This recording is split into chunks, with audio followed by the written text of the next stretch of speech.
Hello, friends of the internet. Friends of the internet, I just made it up. Okay, excellent connection, that's good. I guess we can start. I hope my computer is not overloaded with recording and streaming and watching the stream on the YouTube window. Should I close that? No, I'll keep it open. I'm also running Gazelle in the background, the new Gazelle V screen recognizer. I've been doing that for multiple days and it does not affect the computing experience, because Gazelle V limits itself to less than one CPU core. It is not intruding, it's not slowing the PC down. In fact, it says here 7% of total CPU used. There's still a lot of room, but we're only making the screenshots and doing the first conversion step. Oh, this is actually inactive. This is the active one. We're doing the first conversion, but no actual recognition of anything. It's very blurry, but that's just a preview. I could in fact make the preview window better to always be completely sharp, using the integral images that I use, which are exactly the first conversion step also taken here also. So let's see how many screenshots it's making. It's limited to 10. It's making at most 10 screenshots a second of one of the two screens I have, which takes 16 milliseconds. Then it makes this integral image, which takes the same time. So we have a total of 30 milliseconds.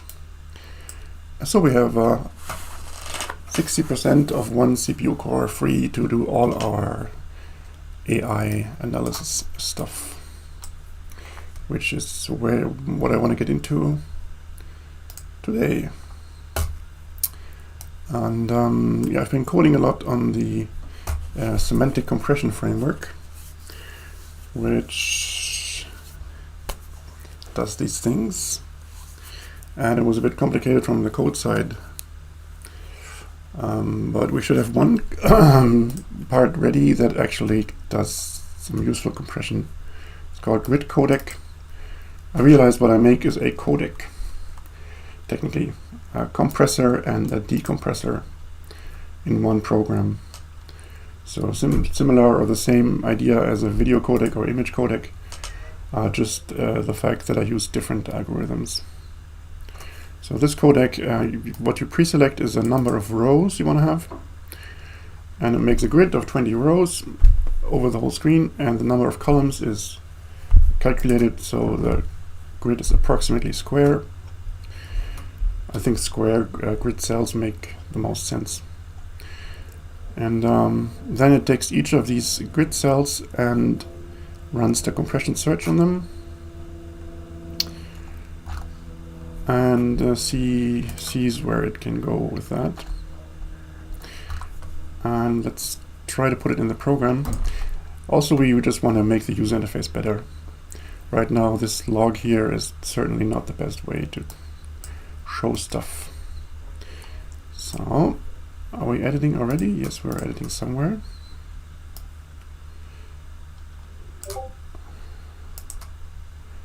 Yeah, grid codec. Oh, yeah, I will demonstrate it later. It makes a grid of tiles on the screen, 20 rows of tiles. So if your screen has 1000 pixel rows, you get 1000 divided by 20. What is that again? It's 50, right? Yeah, you get each cell will have 50 pixels. Will be 50 pixels high and approximately 50 pixels wide. And these 50 times 50 pixel cells, they are compressed. Each one of them is compressed. So some compress well because it's just a gray square, for example. Some may compress less well because it's photo, and the worst case kind of is random data. If you have a completely random image, every pixel is completely random in RGB. That's the hardest to compress. However, it's incompressible. That's incompressible. There's no compressor that reliably compresses completely random data. But if you know it's just random, it's not like encrypted data or something, you can just output the result. This is random, and if it's correct, you have basically the correct compression. You know what I'm saying? So random is a special case. Random can mean nothing basically, or it can be encrypted data. Encrypted data looks like random. It looks exactly the same. If it's a good encryption algorithm, the output looks completely random. So you have no way to tell if it is not random, unless you know the password and the algorithm and stuff. Yeah, okay, fine. So it's a test case that we should be doing. Just have noise. I mean, it's called noise actually. Noise and data, to see how we can annoy the compressor. All right, so here, yeah, because this runs inside of the OS window, so it's limited here. But I think I wanted to run it outside of this master window, like this. And the first thing we should do is make this nicer. I cannot put menus up here, sadly, for a very technical reason. The right-click menu on the title bar is not possible here. I want to move these two things somewhere else. They are useful. You can select if it's hideable by other windows or not. This one puts it back in the main window, but these take up space that I really don't want to be spent. So we can just here in the program just modify the window a bit. I think that should be possible. Let me quickly see how this popping out mechanism actually works.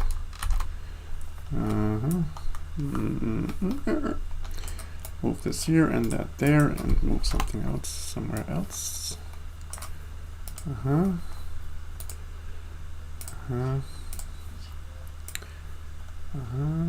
So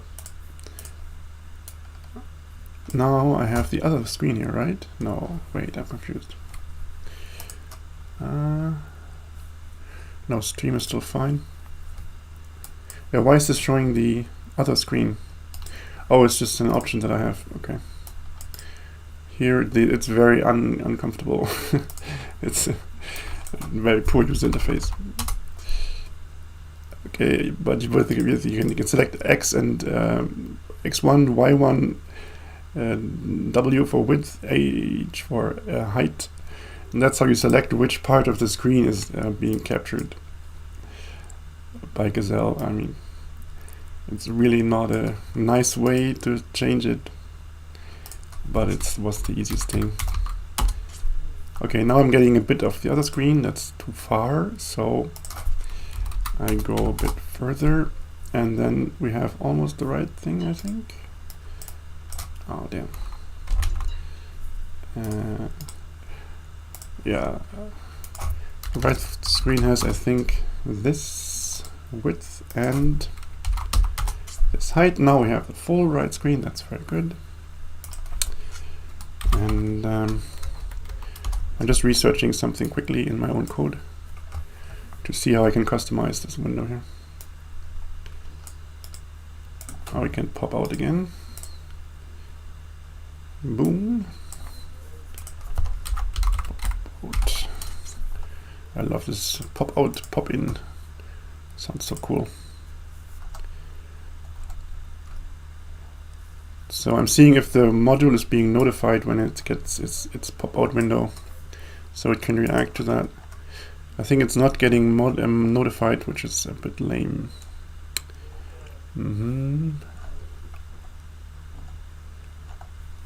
Yeah, I think I can change that quickly. It would mean I have to recompile my operating system. Ugh.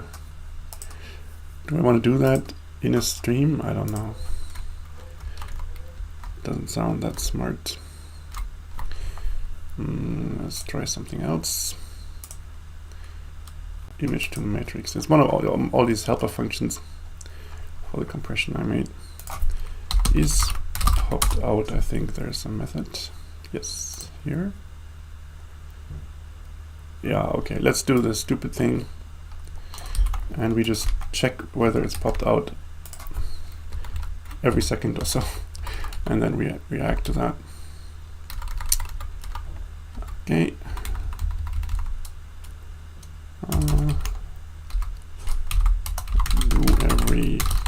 Let's say we do it every 5 seconds. That's clearly enough. Adjust UI for popped out window. To do react to event instead.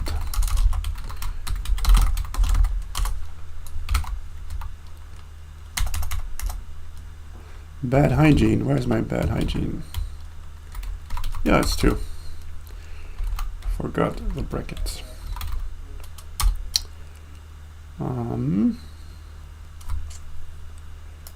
So we want to take these controls down here and put them in some drop-down menu, and also this enabled probably. Yeah, we can. Yeah, whatever. We just make a little drop-down button. Control. Okay, if. Okay.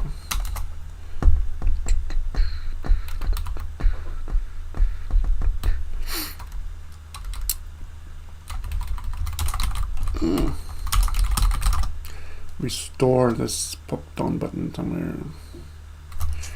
How do I make a pop-down button again? Pop-down, pop-out, pop culture. J pop-down button, no text.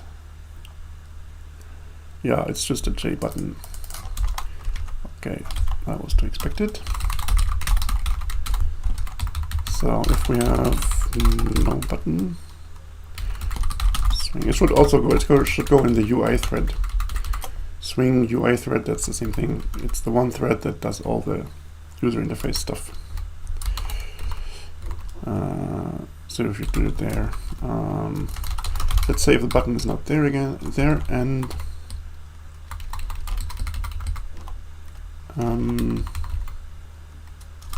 we know we are popped out, so this will only run once. Yeah, that should work. Why is my autocomplete not working? Control space. Who broke this? What's happening? I have an autocomplete. My cool editor has an autocomplete, but it's not doing it.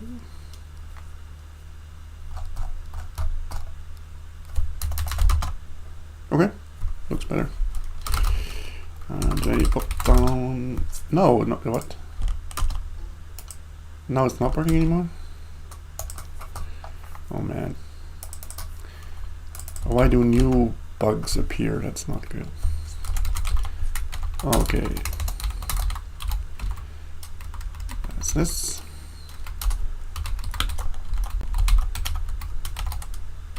And we add it to our user interface. I think this works. Let's see. There's some other errors appearing here. This is because I adapt my system to JDK 17. I haven't recompiled everything, I think. So there are a few exceptions. Okay, it's compiling.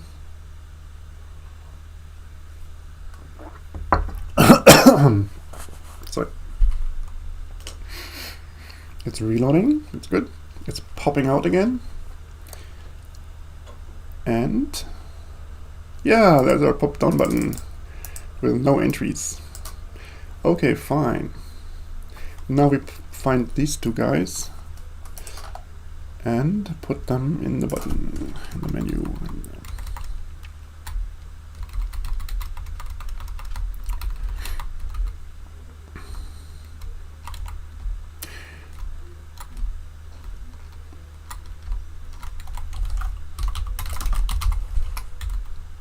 Oh, I'm getting some noise from next door. Can you hear it? It's not that loud, it's okay. Okay, we just recreate these buttons, I think. Pop back in button. This function is not working like that though. Okay, it's called this.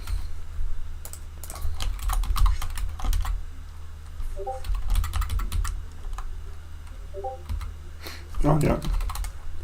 You can probably hear the laptop fan more than the other noise.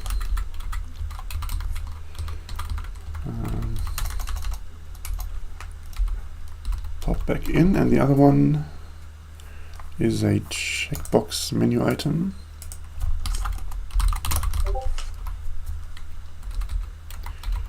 Yeah, I didn't find a way to move the notebook further away. I need the screen of the notebook as my other screen. So yeah, I haven't neutralized all the sounds yet. Okay, the always on top is also pretty simple.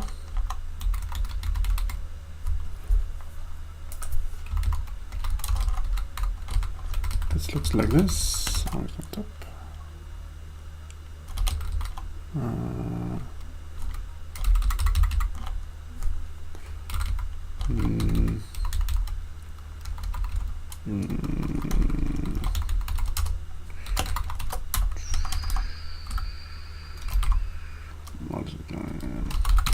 Need a reference to the frame.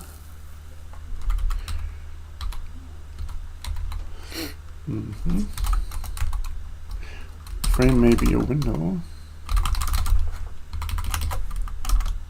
Let's see. Where's my autocomplete gone? I mean, this is really annoying. I need my autocomplete. Let's see.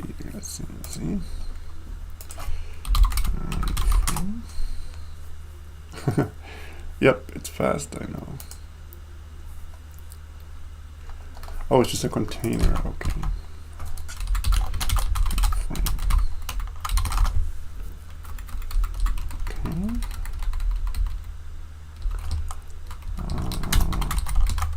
We check if it currently is always on top.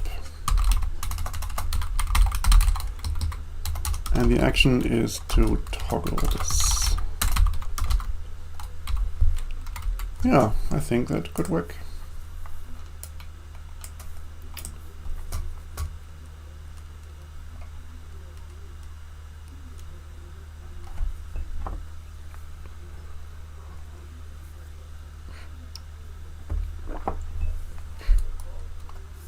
Oh, some transpilation error. Where is it? Somewhere here. Yeah, I could have read this down here. I need to make this bigger. If it's not hygienic, I need a big warning, because it's usually a bug. Although JavaX closes some brackets for you. If you forget closing brackets, it often puts them in, not always in the right place, but it tries. Okay, close to it. Toggle always on top is not a thing. Oh no, it's just, it works for frames. Yeah, there are frames and there are windows. And they are different. Always on. In Java, anyway. A window can have any layout. A frame has a title. So let's see if a window also has this method. Is always on. Yes, it's in window actually. So we can extend this.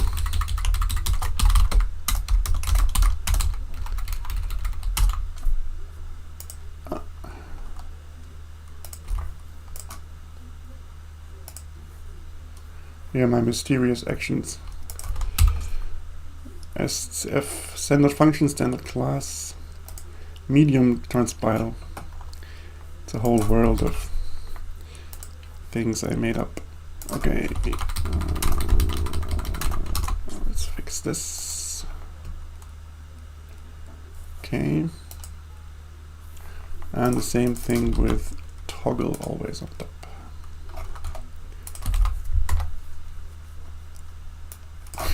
Who does not want to be always on top?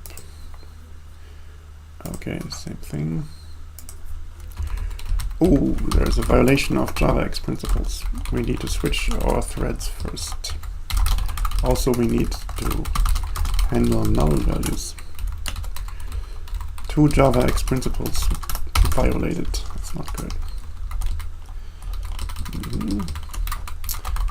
Let's just do this right away. Not that. And this. And boom. Okay, I think now it should compile.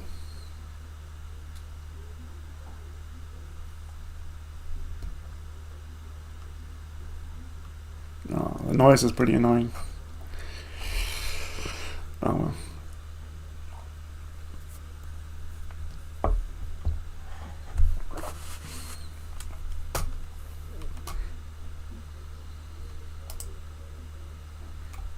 Okay.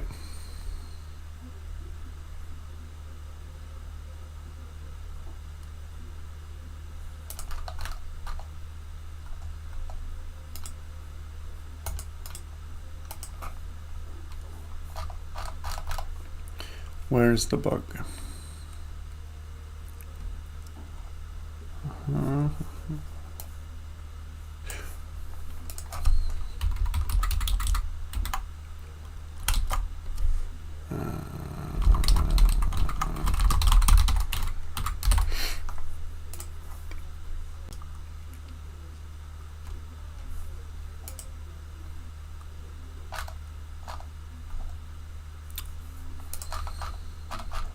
Also, we should not wait 5 seconds.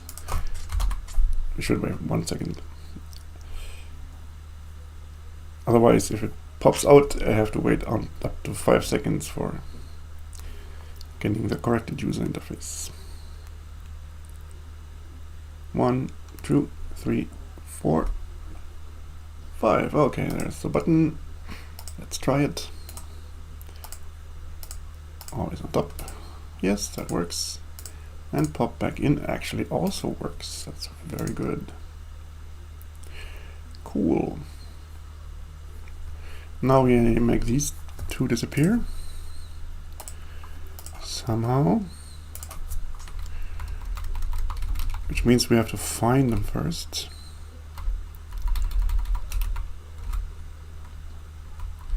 Let's see.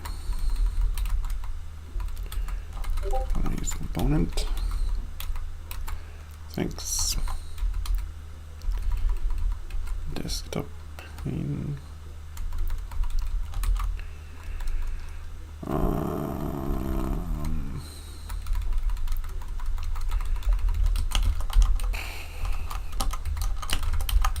Yeah. 1 second.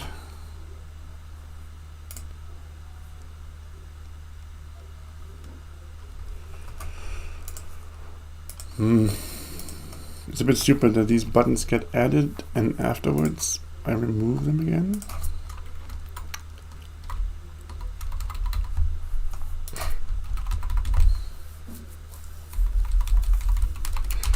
Okay, let's see. We have the window.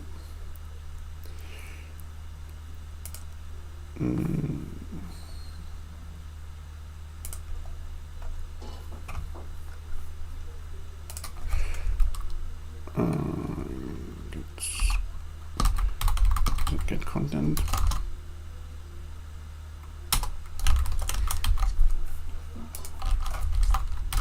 Get content. No. Get content pane. Yes.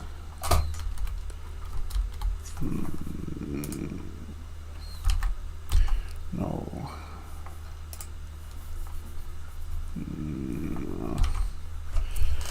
This is so annoying. One little thing, but it takes a lot of time.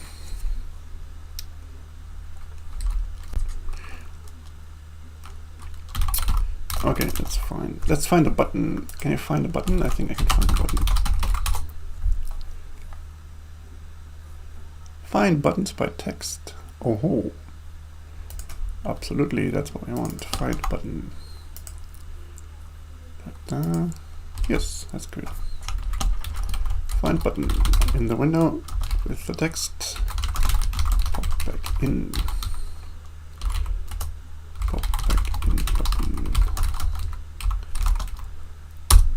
And then we take the parent of that button.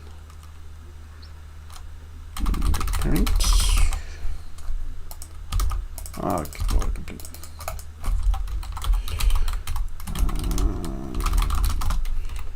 And that, and then the parent of that, and then we remove some stuff, I think.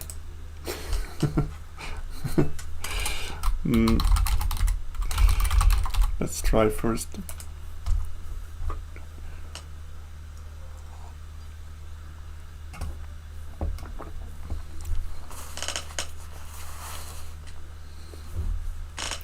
So productive so far, just moving a few buttons around. Haven't even gotten to the AI stuff. What else could we show? We could show the FPS, the actual screenshots taken per second. I think that should be something we can always show, probably. Okay. Thank you, Isha. The parent is a right aligned line. Okay, this is the line where you can put things in. That's pretty good. We could simply try removing this one from its parent. So I think that could be removed from parent. So cruel. Remove from parent. From parent. Hide. I think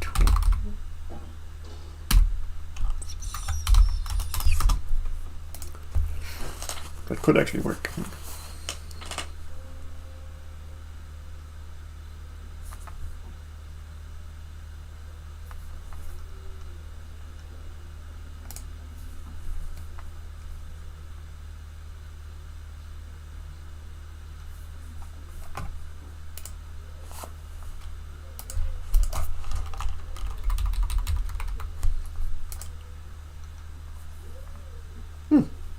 Okay. There's this little gap down here. So if we want to make that disappear, I think we just have to do one more thing. So the parent of the parent is layout that has the center part and the south part.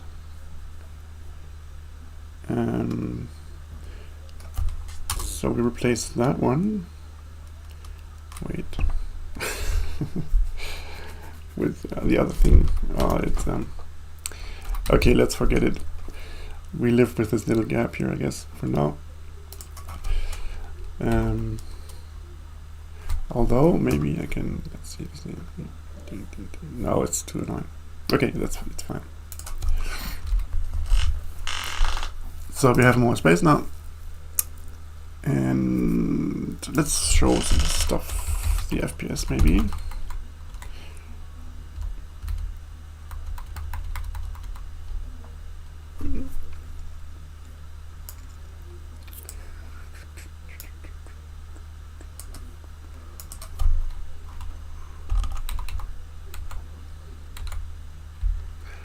Yeah, here we make the whole user interface with a split in the middle. So on the left part we put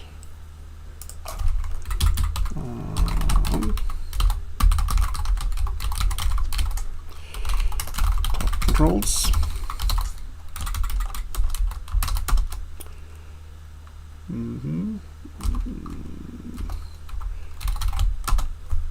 Oh, this autocomplete is killing me. Tiny section. No, it's just J section, I think. Something that makes a nice border. Yes, there it is. J section FPS. And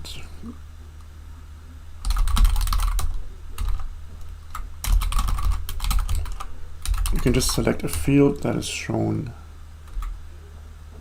there,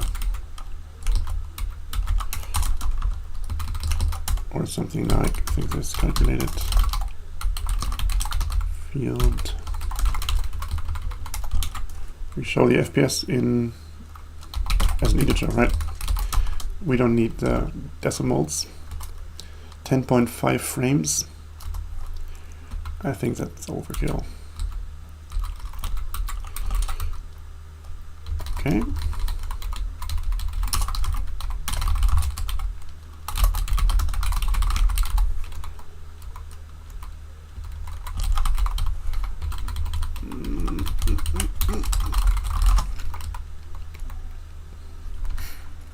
Do we actually calculate the FPS? Let's see.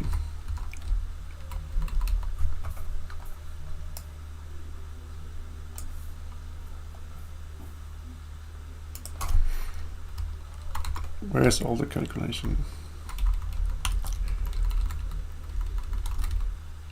I don't think we calculate the FPS yet. All we need to do is count how many screenshots we made and divide by the time that has passed.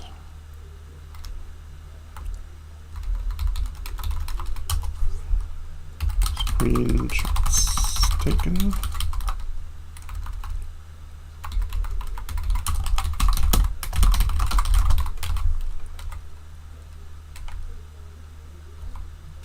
And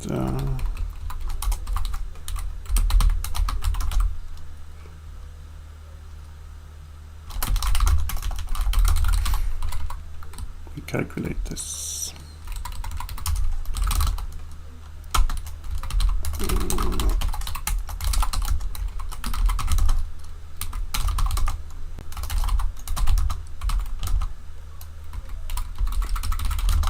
Oh, now it works again. Screenshots taken divided by the total time. Where's the time?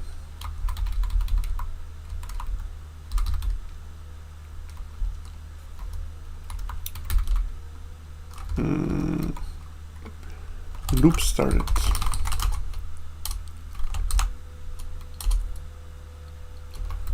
Here, this is the one.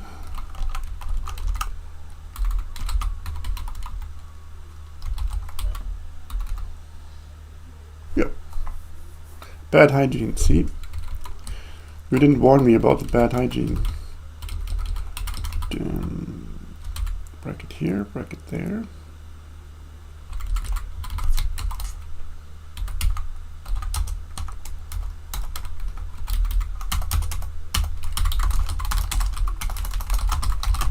Super is the print log, which is defined by a superclass. So, okay.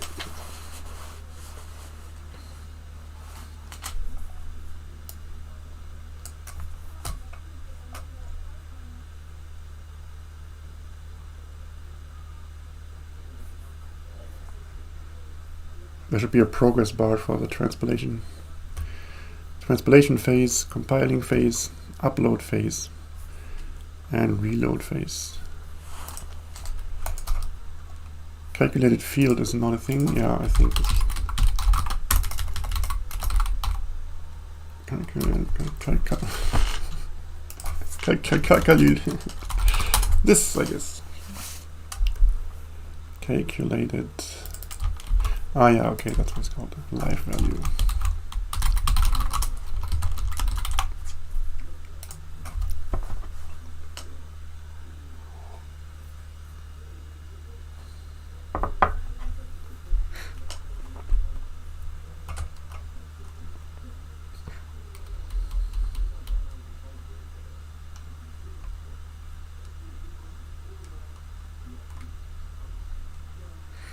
I'm getting free TV sounds from next door. How much I love this. Okay, one more mistake. It was still the wrong function name. this is the right function name.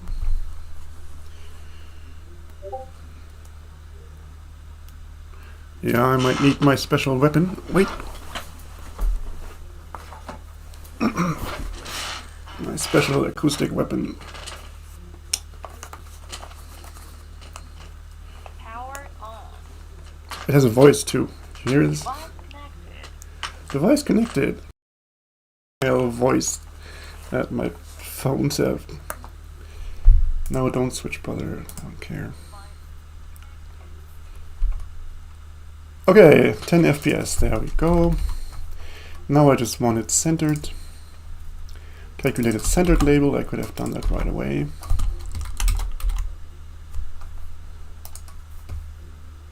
Yeah, it has a super American accent. Power on. Device connected. Device disconnected.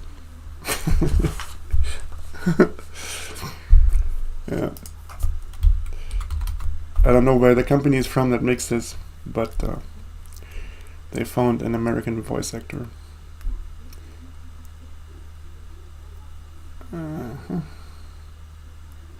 Alright, 10 FPS, so the FPS we want are the FPS we are getting. That's good. Yeah. Okay, so here we can display more stuff. We could show the compression result, right?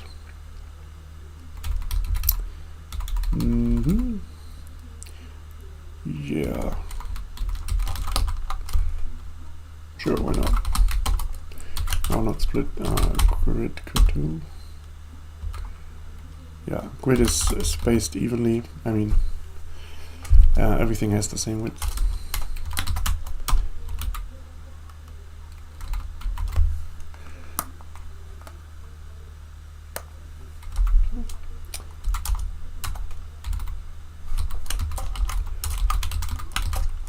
Compression.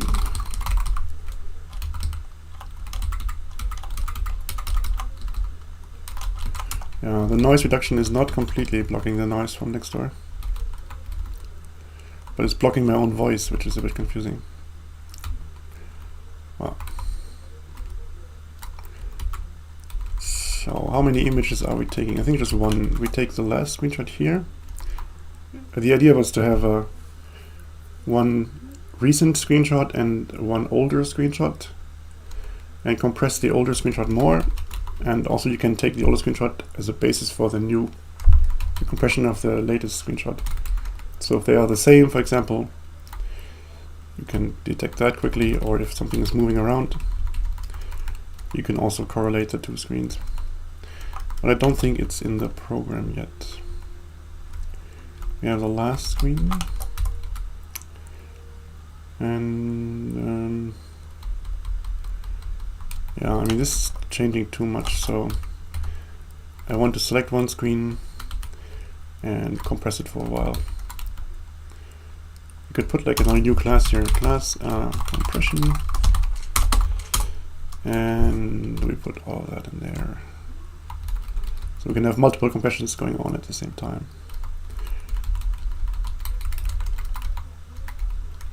So where's my integral image here? II declaration. Yeah, this should also go in the new class.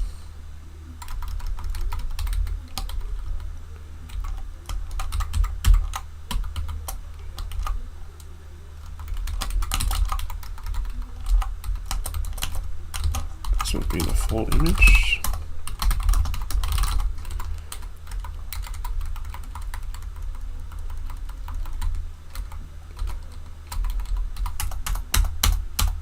Okay.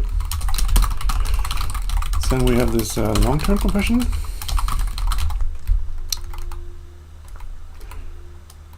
And let's say we just take the first screenshot and put it there and keep it there. Keep compressing it forever, actually.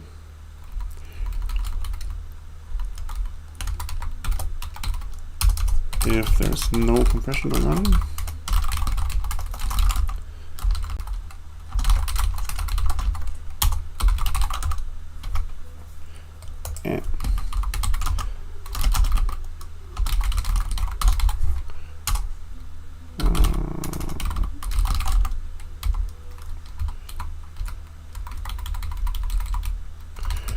have new cool syntax in Java, settable. I can say that this field gets automatic setter methods. So then I can just say dot long-term compression, no, dot image is this one, and the integral image is the one we just made.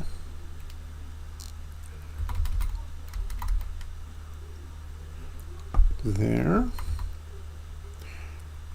And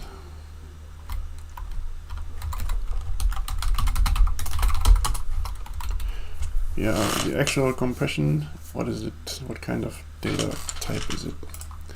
Must be one of the many I just made. Great, let's check the grid codec. That should show us something. Covered image.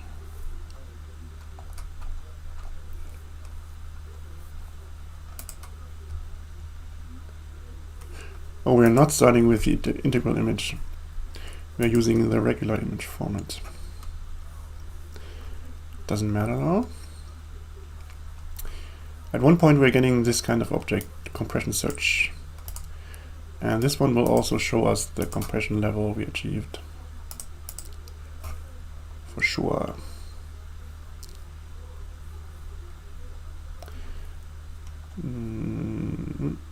Yeah, there's a submission class, and the submission contains the compression. And somewhere you can see how well compressed it is. Here, that's the thing. Divide input size by compressed size, so you get like a factor of reduction. The bigger this is, the more it's compressed. Or you can divide the other way and you get like a percentage, where the smaller number is the better compression. I wanted to have bigger scores for good things, so I divide it the other way. Yeah, so okay, so we have this.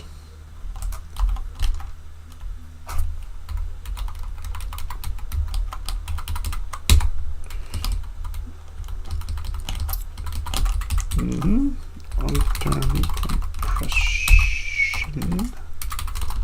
score.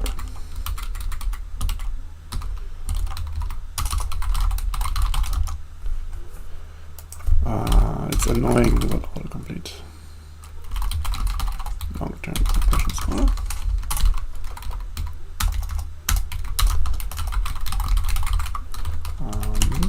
String is fine.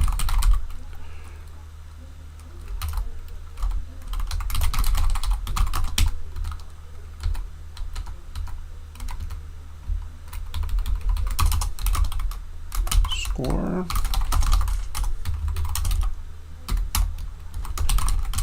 Here's the search object, and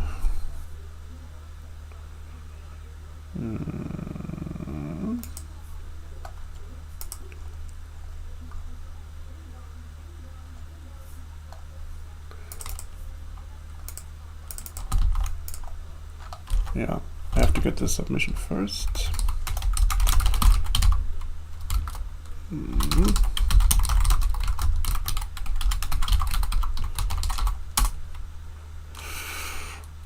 And we return score ratio.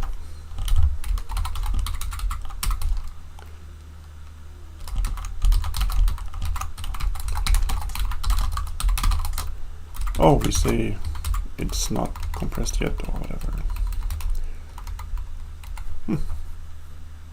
Oh, bad hygiene, okay. My bad. There's this.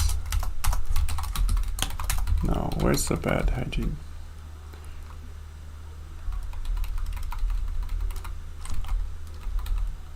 It's not down here. What if I delete all of this? Then it's good, so it must be in here. Or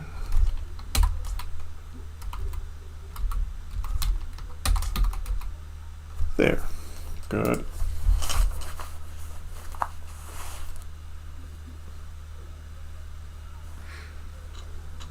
Yeah,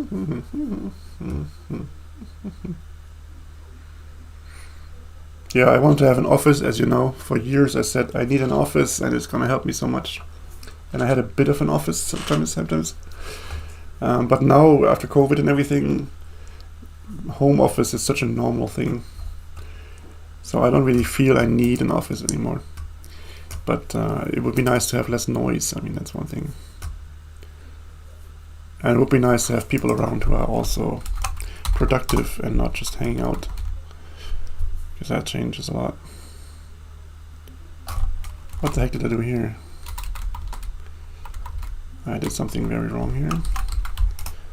In 1.9.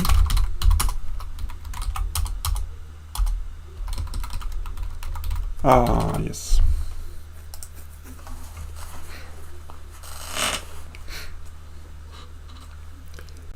Yeah, having people around who do something similar, that can really help a lot.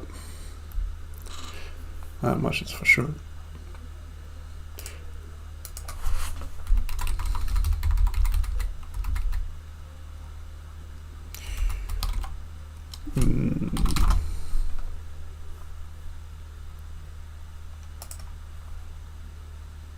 Yeah, I think that was the last bug. Now it should compile.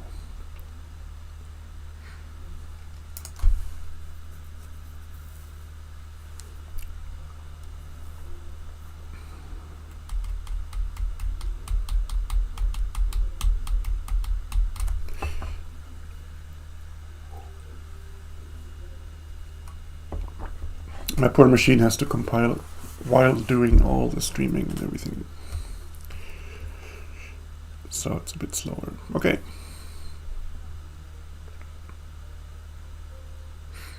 Okay, compression nothing. That's okay because we didn't really start any compression yet.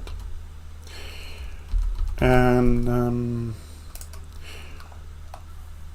the grid codec does its own search.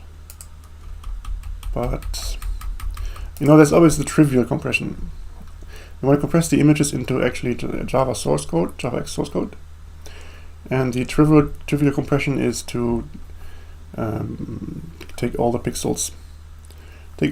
Put it in one long hex string, call one function that makes the image, and that's the trivial compression.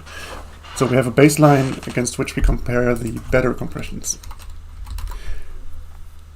And I think it should be in one of these open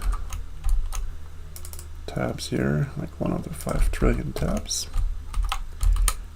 I'm not sure if I still have it open.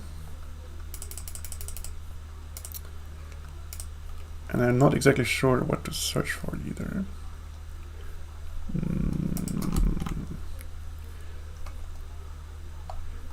This could be going somewhere. Yeah, I think actually here is where I do this. Trivial compression. Kind of. Not exactly, but let's see.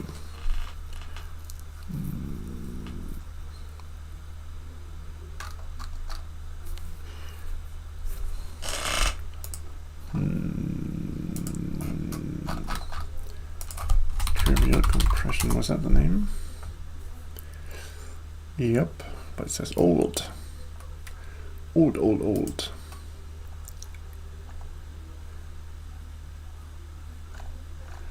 Yeah, what's the function that makes an image out of a hex string? Let's see, image hex.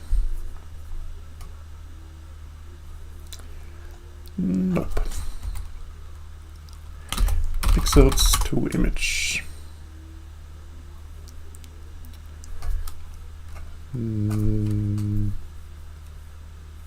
Not really. Maybe from pixels. No.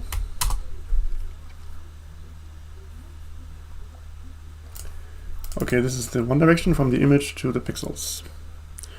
I want in the other direction. I want an image from pixels.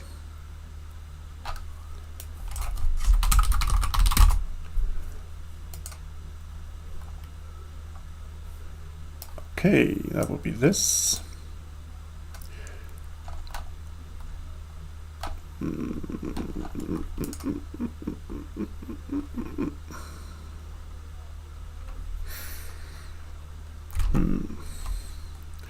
Let's experiment, I guess. Okay, grid codec doesn't work yet.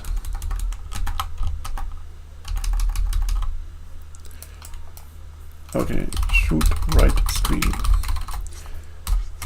Not physically, just screen shooting.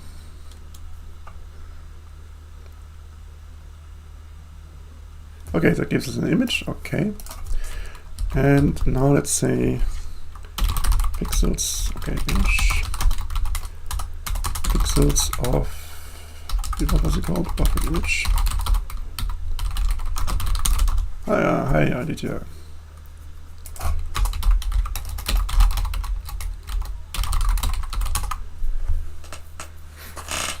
We transform the pixels into an int array.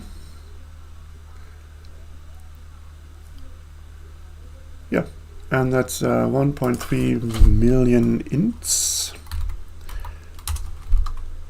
And then we transform that into some int, some string.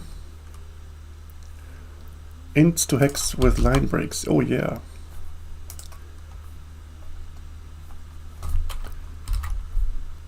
Oh yeah. Okay, I found something similar.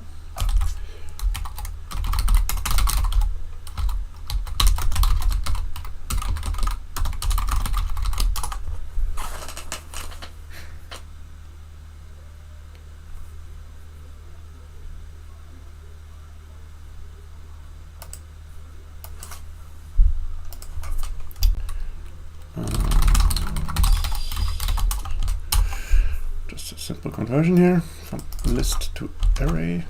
Oops. No, it's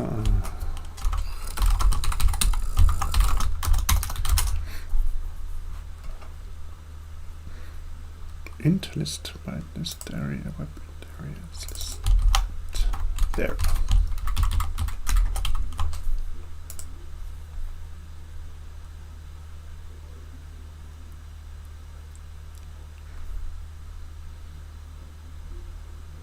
Okay, that's the beginning of a long string. Now we have 10 million characters. And that's what it looks like. This must be pixel. Yeah, see in the corner up here, we have a black pixel. That's this here. FF is the alpha channel, transparency channel, which we don't use. It's always FF. Next pixel is this, which is light gray. Yeah, this is all this here. These are all the light gray pixels, or gray pixels. So that's just reasonable. We do have line breaks, so make it easier if you happen to look at it on a screen somewhere. And basically now we just put a function around it. Oh, we also need the dimensions of the image, because this doesn't tell you how the width is. This tells you how many pixels there are, but not how wide the image is. So,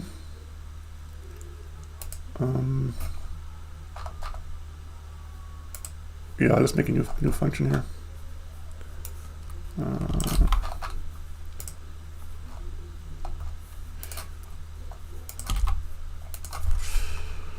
Image from hex. Boom. Image from hex.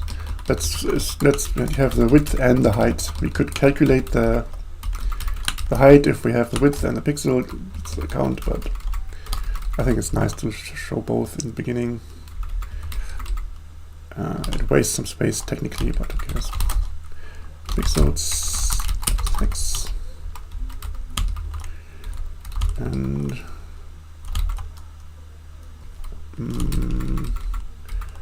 we just, yeah.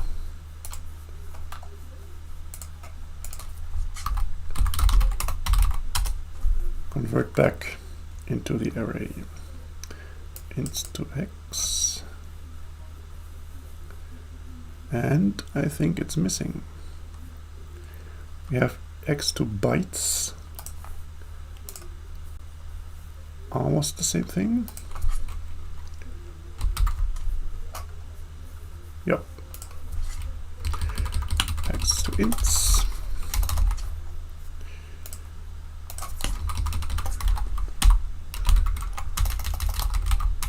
We drop all the line breaks we introduced.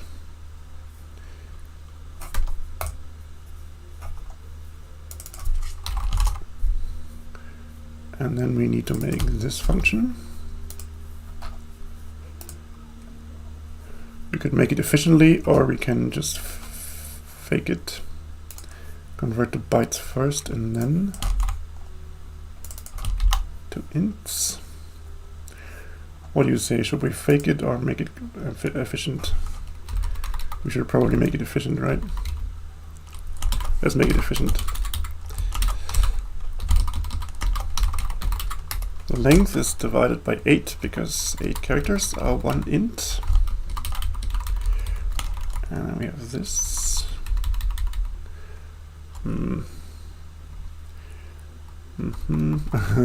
Eventually I will have to do it, so I could do it now. But yeah. I have to do it, but I may not want to do it right now. I mean, so I think we could.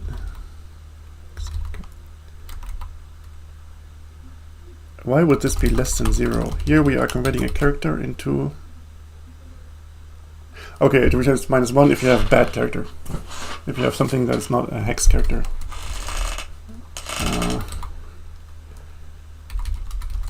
So we can turn this into a function first. That's byte.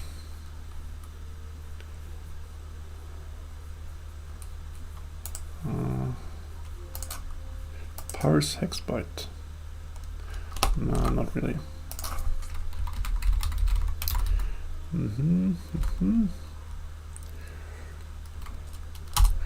Yeah, we could do something smart. Int value 0, and then we just go 4 times, right? For each of the bytes, we do this.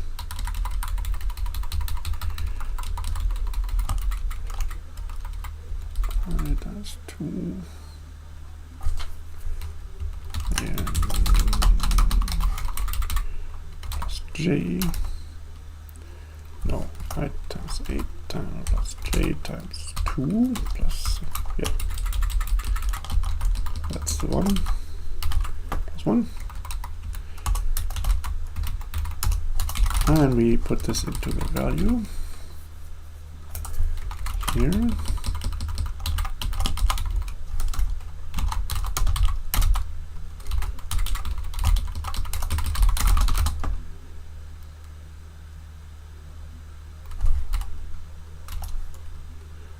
And we shift the old value to left, right. Then we collect 4 bytes. Am I doing it in the right order? I think I am. No, I'm probably not. So 1, 2, 3, 4. The 4th one has to be the highest byte. So we are actually doing it the wrong way around. I take the existing value. I shift this here left by this amount.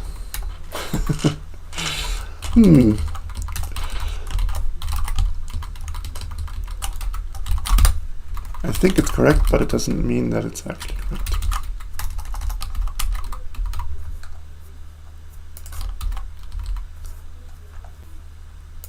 For this there's also a shorter version in JavaX that looks like this. And this needs to be changed. Okay, let's try.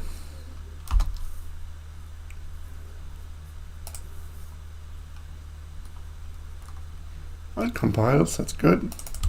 And we could actually simply make a test function for it. So we know it keeps working. Which is better than knowing that it works right now. Test function values to ints.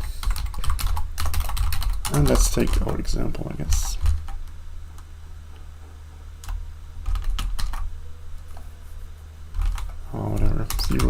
000ff EEEFF, and that should turn out to be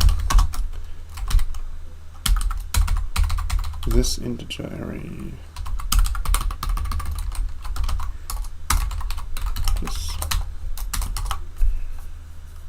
Okay. Pile.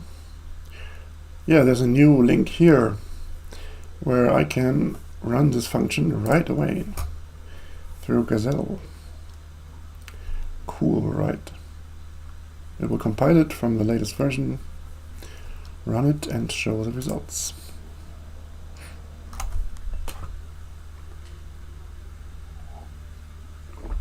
Eventually.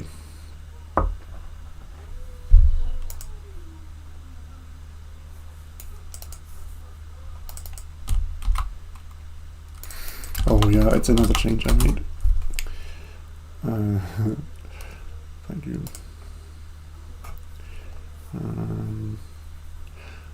Yeah.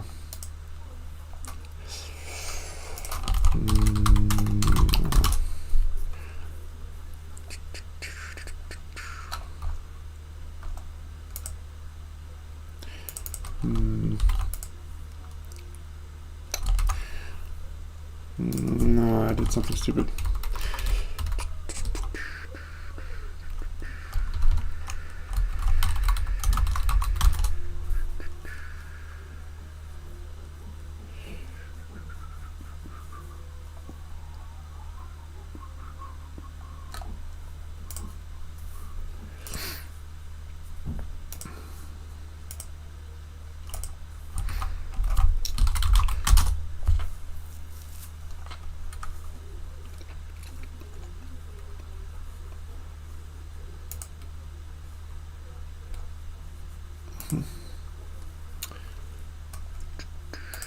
Yeah, I had some magic thing where you can just have a string with a function name, and then you call the string basically, and it finds the function in the main program. But I discontinued that because it was like not good. And like a security hole also. If you call one of these functions and put in the name of a sensitive function, it will happily call the second sensitive function. So I think I need this one. And also it's not efficient to call a function with a string by a string name. It's better to directly invoke the function in the source code. No.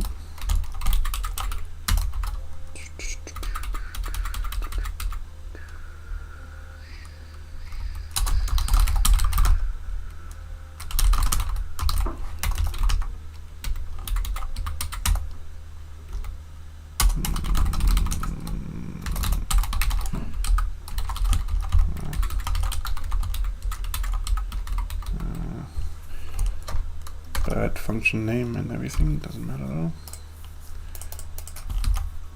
Yep.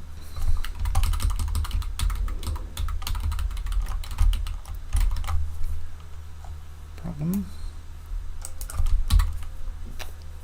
Yes. Oops.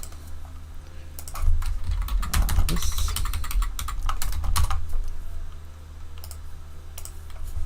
And A.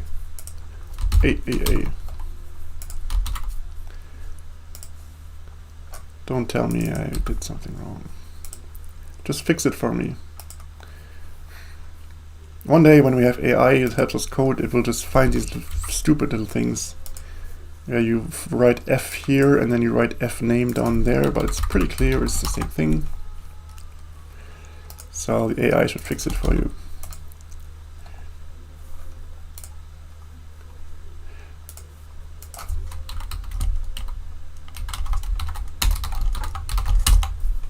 Okay, I think this might do it. Nope. Type is ambiguous.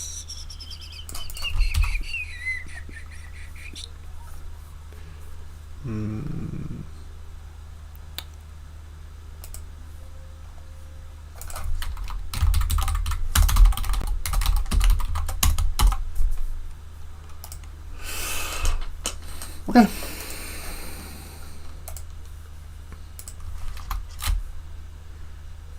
Okay, Gazelle, we'll run it again. Show us what you can do.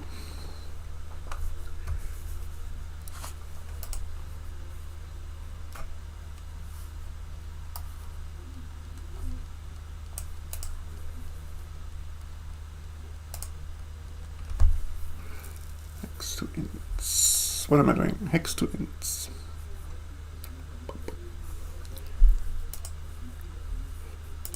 It's calling the function on something wrong.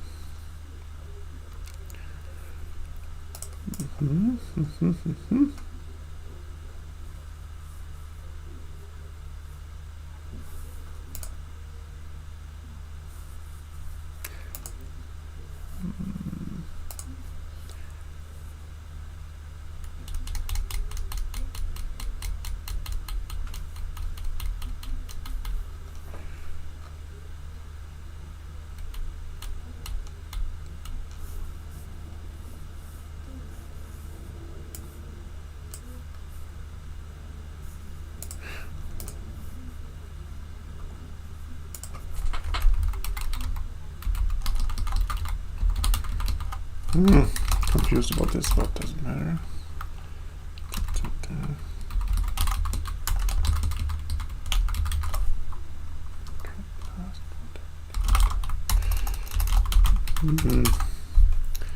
Confused. Okay, hopefully now it's okay.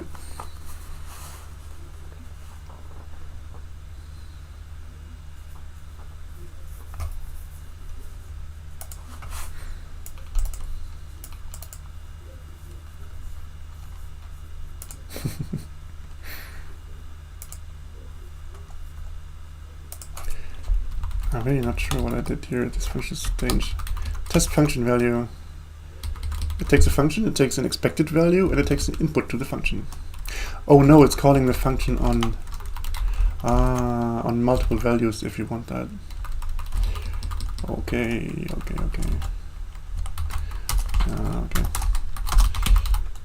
Make work.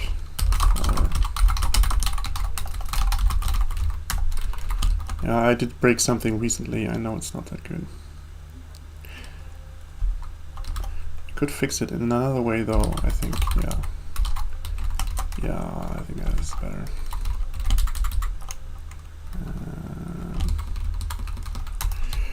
Okay, let's make it properly typed. A function has an input and an output typed. So we make these both generic, A and B. So that's our function, and then we have an input value which is of the A type. We have an expected value of the B type. So this is now all properly typed. We don't need this stuff anymore.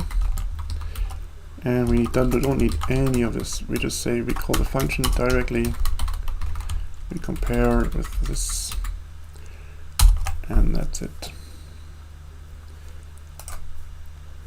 And sometimes this database takes a moment to save stuff. It's old stuff is based on PHP and MySQL.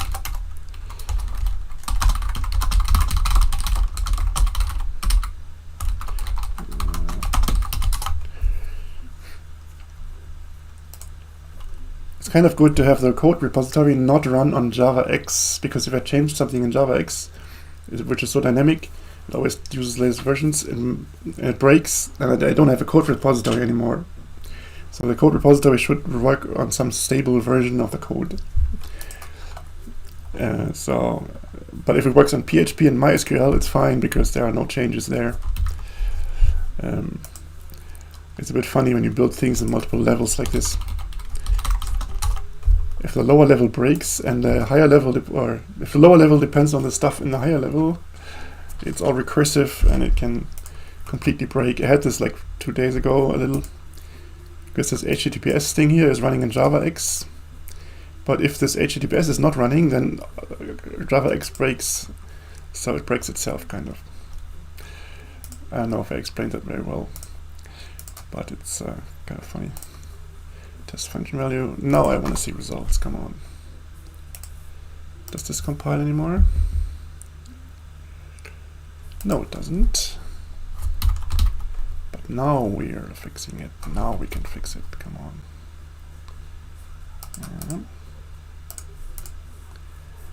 Test function value is not applicable. Our test function values is also here. And then I guess we can do here.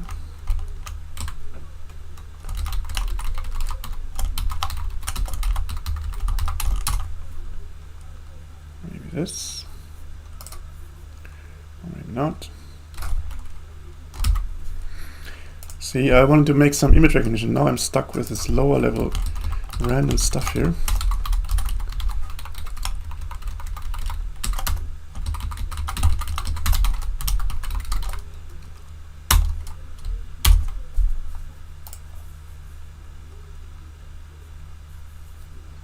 Oh, okay, now I have some hopes for this to work. No, still.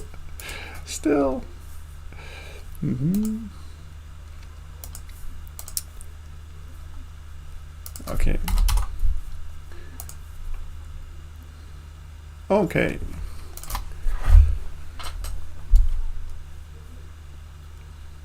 It will still not work. I know why, because integer arrays don't compare. An integer array in Java doesn't inspect itself. If you compare two integer arrays which have completely the same contents, it will still say different, because the arrays have no notion of equality. But that is fine. We just say int array, and now we say it here, int array to list, and we say int array to list here.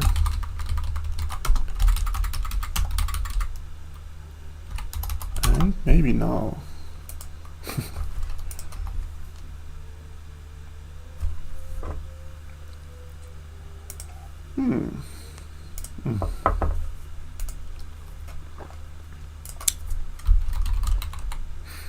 No, still not. This is so annoying. Yeah, okay, it's because I used the wrong name. Of course that couldn't work. Wow, it's 6 PM already. Yeah, null actually means it works, because if it fails, it will throw exceptions. So now we have this fabulous function hex to ints. And what do we actually want to do? We want to make an image, right? Image from hex, and we say hex to ints. So this.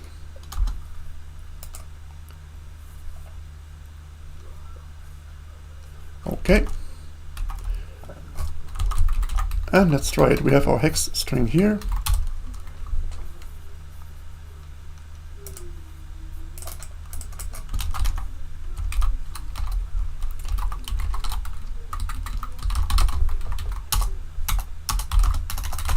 We need the width of the image and the height.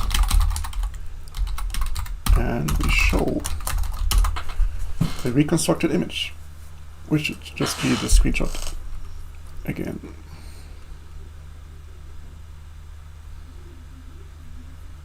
No, that's a lie though. Bad hex byte EE. That's not a bad hex byte. The perfect hex byte.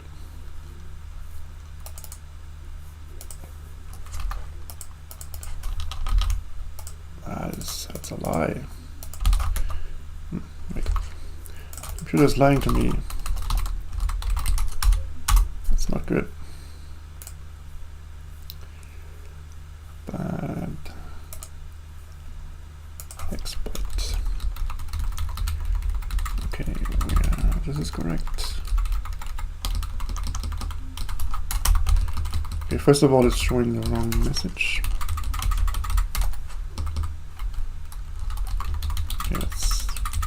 variable here.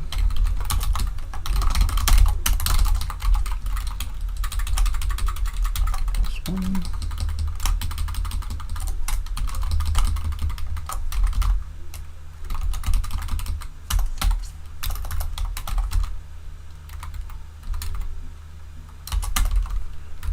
No. Okay. Try again. Okay, the test case didn't detect this, but if I use it on real data, it gives this strange error message at index 20.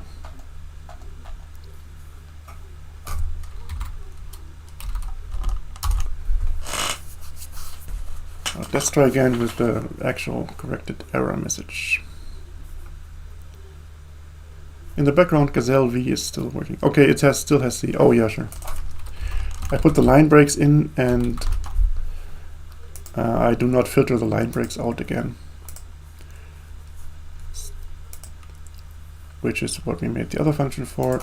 I think it says drop space, etc. Drop spaces. Okay. So there was a user error, programmer error, not a software error. Yeah, see, this is the screenshot, but it was made from the hex string. So we have that, and now we make Java code out of it. I think here's something similar I did. Java expression.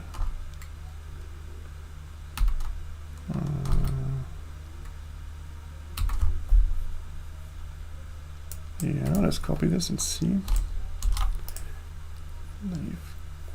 What is it doing? Yeah, I have a special data structure that stores the result and the code that makes it. So during the compression, we compress something, part of the image, and we have a result in memory. We could also transform this whole thing into Java source code and run the Java source code, but we don't want to do this all the time because it takes way too long.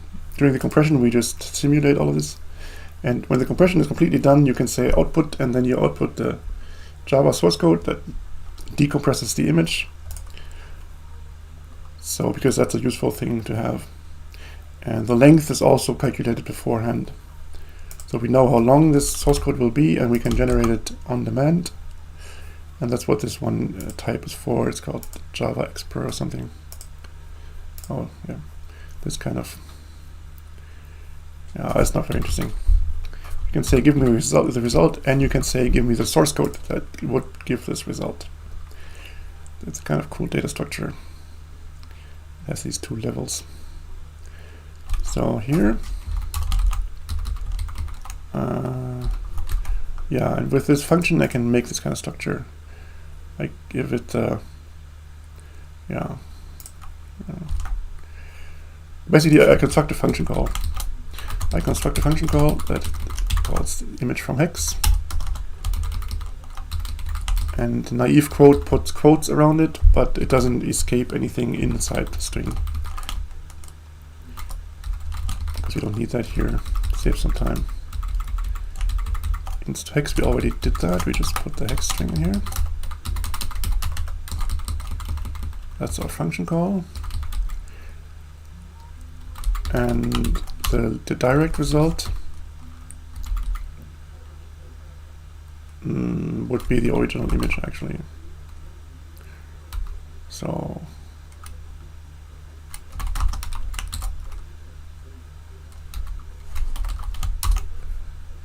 I think this,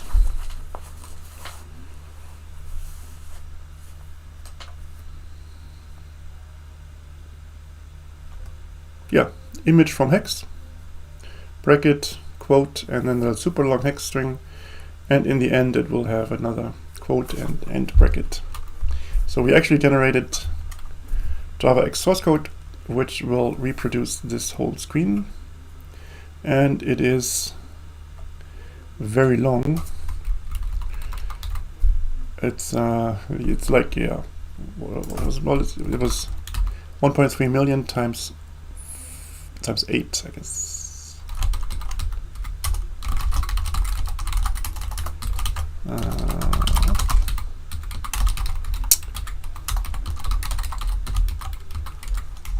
Length of source code.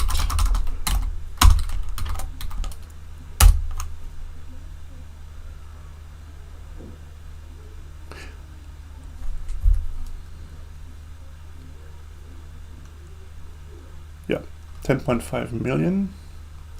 It could be nice to have the length calculation in this object actually.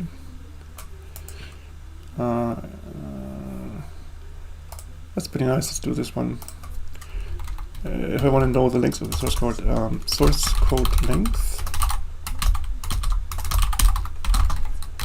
And by default it will just make the source code and then give us the length.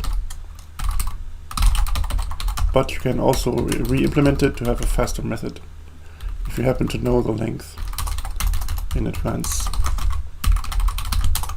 There. Bam. And now we can write something like source code length here.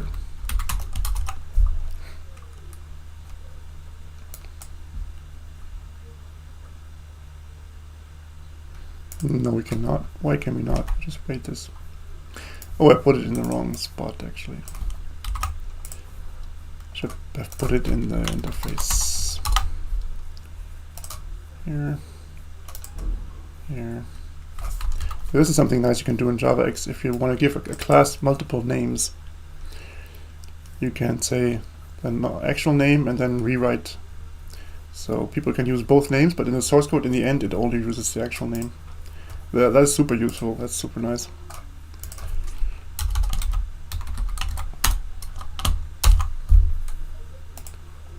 And I can only do this because I write my own transpiler. Okay, yeah, it's so, yeah. Yeah, you have to write default here because it's in an interface and it needs this keyword. It will be perfectly clear like this. But no, I have to write default. Because Java. The pain of streaming has kind of gone away. I'm in the mood now. I could do this for hours. Or maybe, I don't know. Yeah, when you get into it, it gets better. And when I just program for myself without the camera, it's not that painful. I mean, I sometimes make it out to be that finding little bugs is very annoying, but it's not that bad. I listen to music while I do it and whatever, and just videos, and it's just blow up. I just type and stuff. So it's not really annoying most of the time. Sometimes it is. Okay, we have this, and let's put this thing into the Gazelle main program.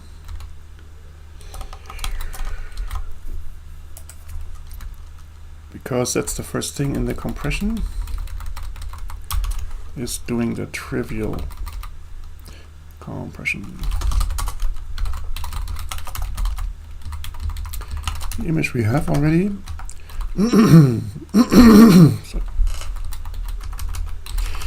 So we don't actually need to make this to go through the whole thing. All we want to know is the length of the resulting source code.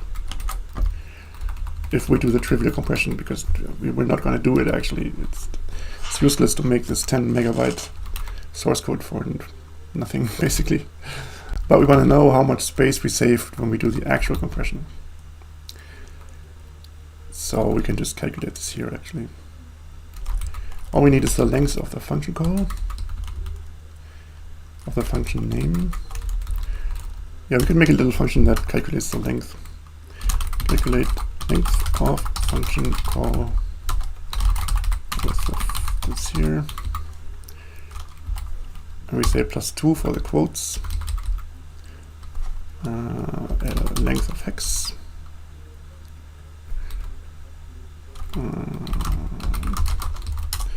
Length of hex is the pixel count. Do I have a function for that? Number of pixels.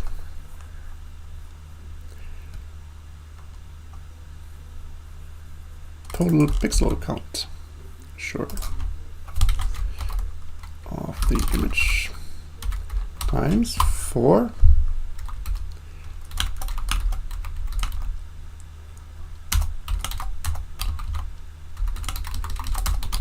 Okay, and baseline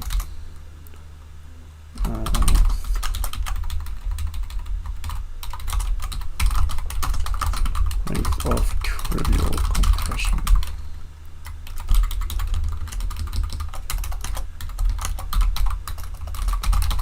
And let's just print that over. Okay. Illegal access exception. Oh god.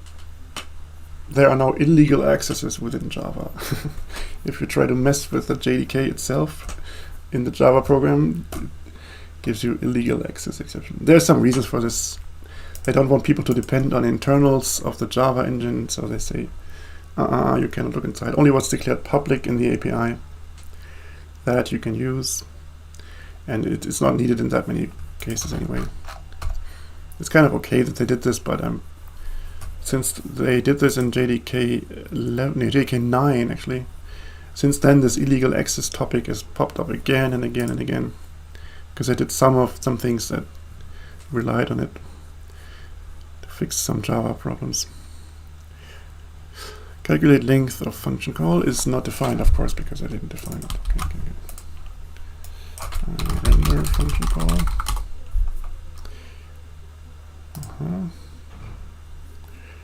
Format function call.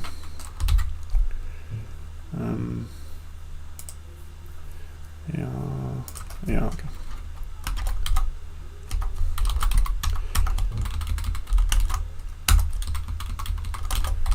We're supplying the character lengths here. We have the function call, we have 2 brackets, and we have the sum of the argument lengths. And of course it returns an int, not a string.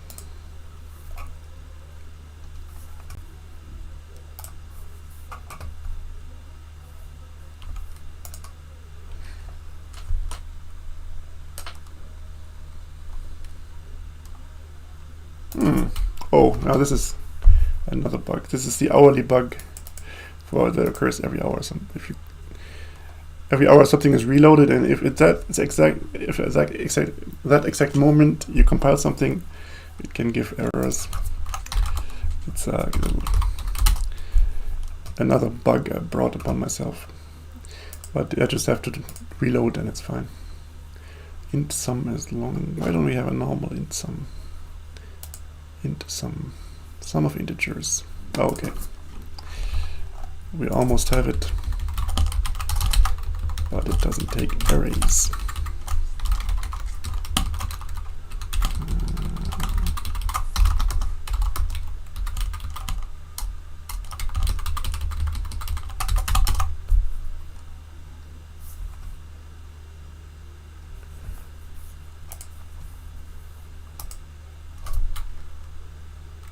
Okay.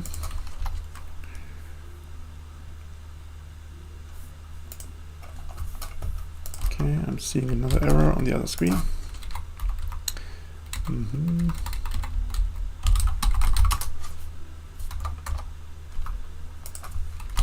This is a long, not an int.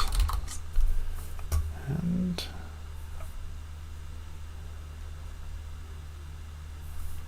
some other random bug.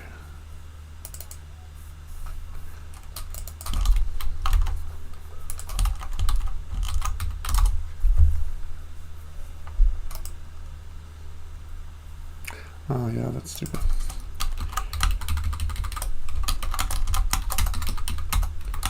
Let's use one image, that's fine.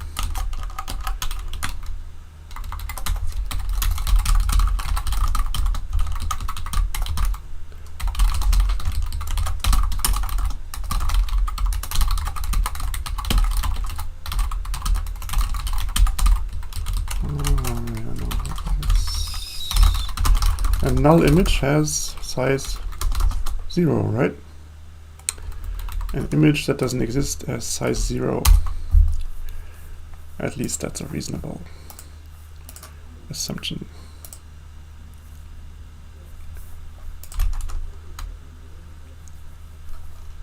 I don't think I saved this actually. No. I have to compile again.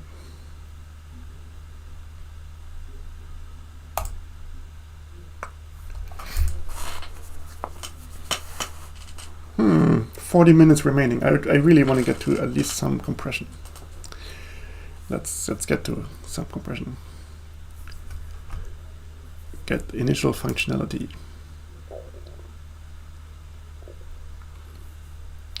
Transpiling.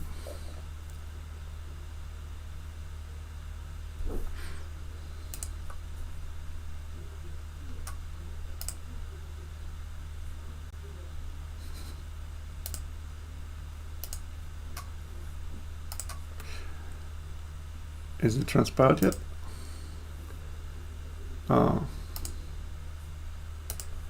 What is happening? Oh, I called the wrong function. Pixel count. So.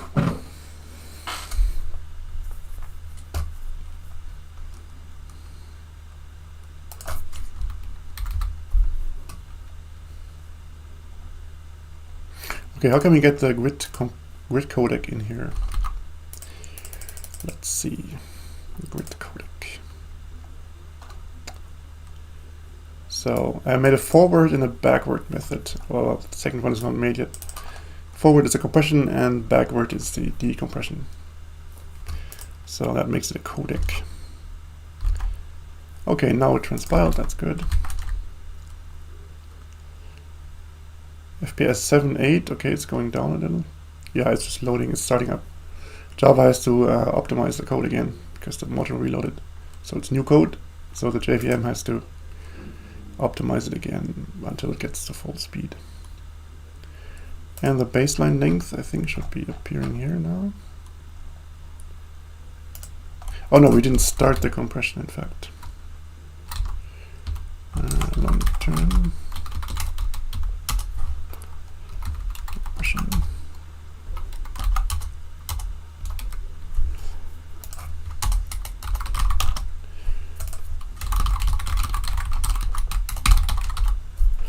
Yeah, we will still have to put the CPU limiter in that I made the other day to make sure that it, oh damn, make sure that it doesn't eat too much CPU. But right now we're just going to run it because it doesn't do much. Doesn't matter. Okay, it's transpiling, but it will find out that I made a mistake.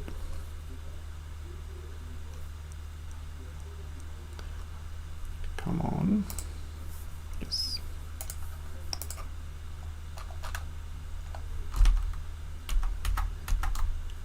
Okay. For the codec I need... Yeah, I also named things at stages. Stage 0 is the image you put in. And stage 1 is a matrix of integers. A matrix is just a 2D array, basically. And stage 2 is a grid, you know, a matrix of matrix. Is it matrix or matrix? I think it's actually both. It's a matrix of matrices, because it's a grid of cells, and the cells, each of them is a integer matrix. And after that, is there more stages? Grid. Yeah, stage 3 is all these 2D arrays are converted to 1D arrays. We have a list of lists. It's better to simplify data for the compression stages. If you have an array of things two-dimensional, it can make sense to put it to just flatten it. Put all the pixels in one long array, and also just have ints instead of pixels. And then the compressor can work on one little long list of integers. It doesn't have to care anymore if it was a two-dimensional thing before or whatever. If everything is one color, it will just turn out to be integers that are all the same. So we have a general compressor for that. Did it just reload? I think it reloaded.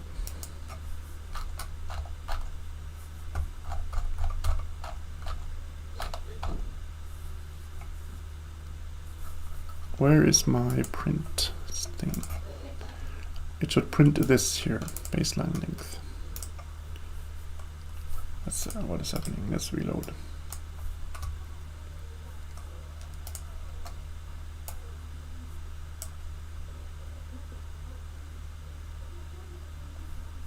It should print here. Oh, okay. I didn't find it here. I can just look here.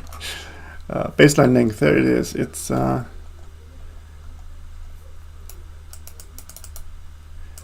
think it's 5 million.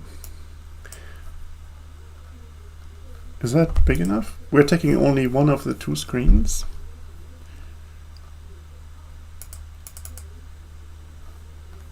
What is, wait, 1440 times 900 times 8 roughly.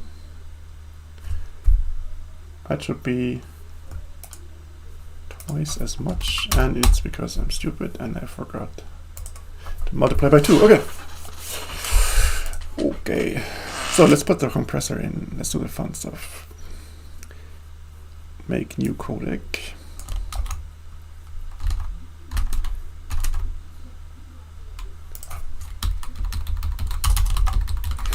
This one we put in as an actual field, so we can, oh, it is already is. We can refer to it later. Codec.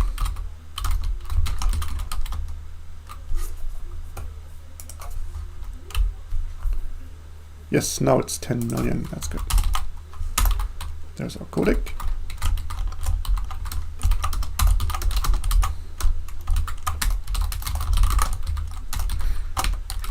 Put in the image. So far, so easy. And then we call the forward method. The forward method,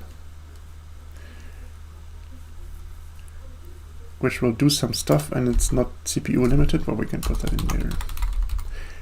Right now we just eat some CPU, it doesn't matter. Codec.forward.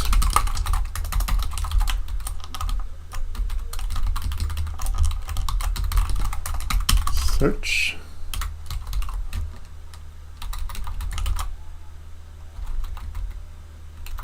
I think this type is compatible.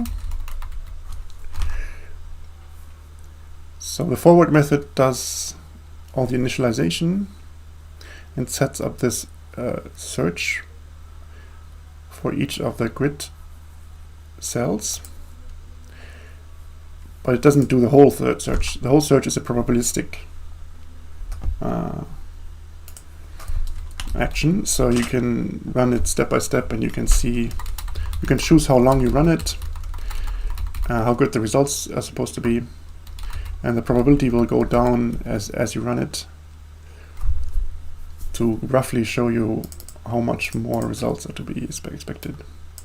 So now we could have these, the compression value, and we could have the probability value also. Which probability are we operating at? You know Douglas Adams? Hitchhiker's Guide to the Galaxy. They have a space drive, a drive for a spaceship that depends on improbability. Sort of a warp drive.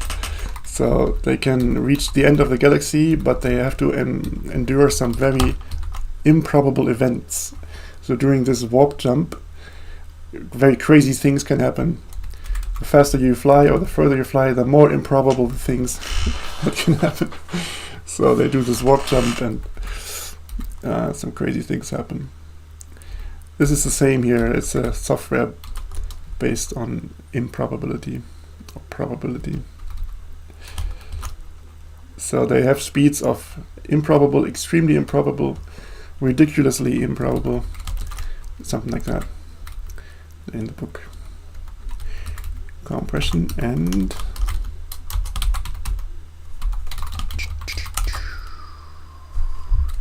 probability.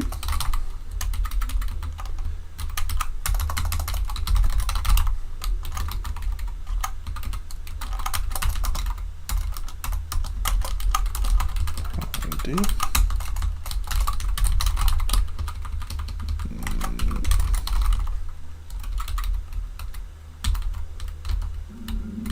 Score.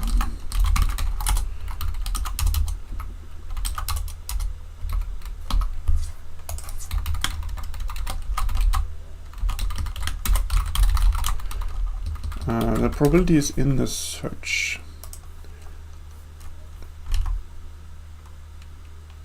Yeah, it's in the scheduler.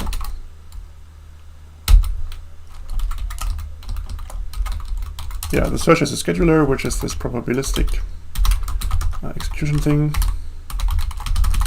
It's called probabilistic scheduler. And this one you can ask for the remaining probability.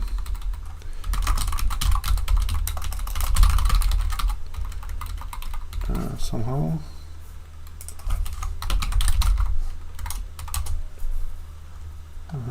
Yeah, last executed probability. Technically.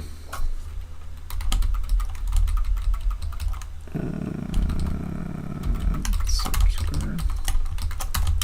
Last executed probability.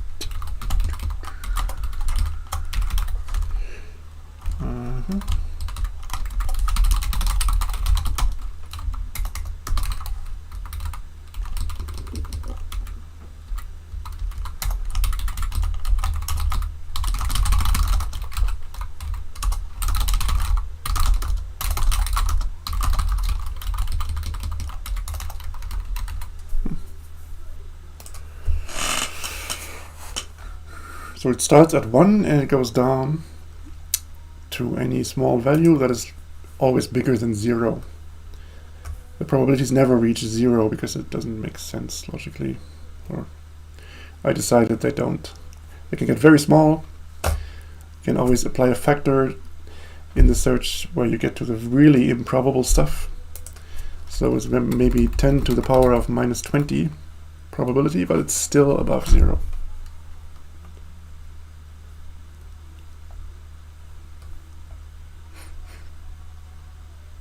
Oh, it compiles, that's good.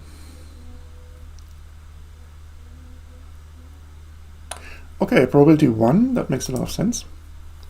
Because we have basically started the search, but have not gone to any lower probabilities. What's with the error here?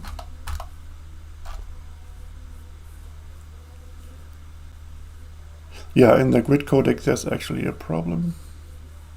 Compress each element individually. Yeah, it has made a first compression actually. It's pretty promising. It has made a first compression and it's trying to run this compressed thing to check if it's correct. It is checking its first compression for correctness, and while it does so, there is something that is null. Something that's actually not set.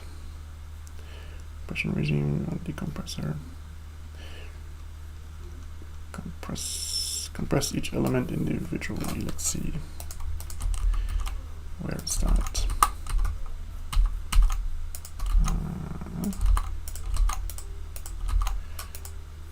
Here.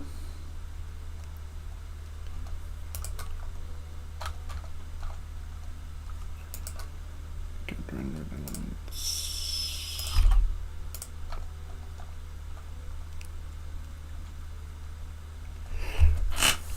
Yeah, I think I know maybe the problem.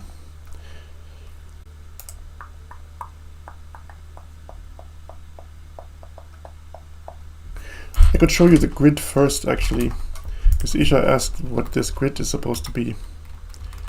And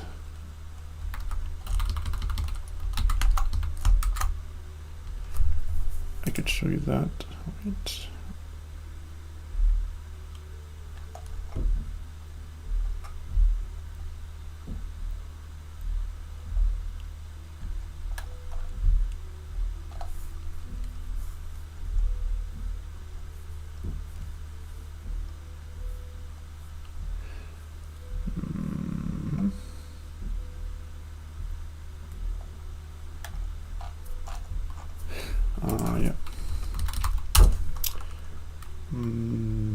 Let's see.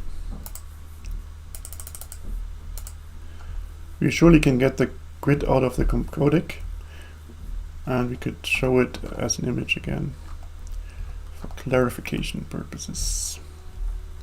Stage 2 grid.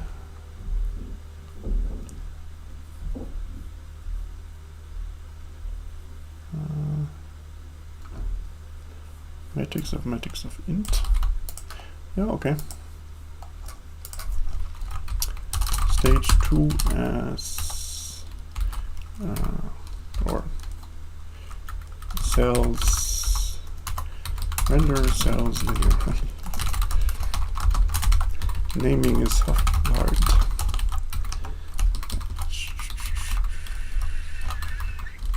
We want to get to this matrix to int.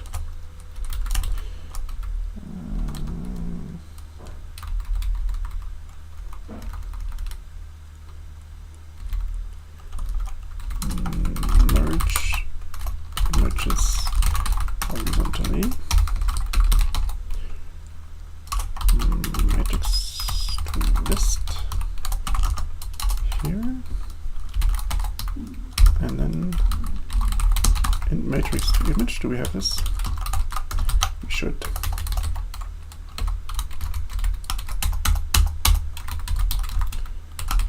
Okay, matrix to list of we have this. Matrix to list. I always want to say matrix, like mattress. Matrix. I think it's wrong. I think it's matrix, right?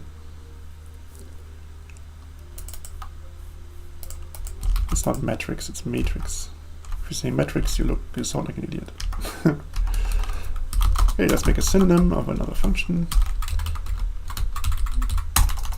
Because that's how JavaX works. I can say the long name, I can say the short name. It will not care. And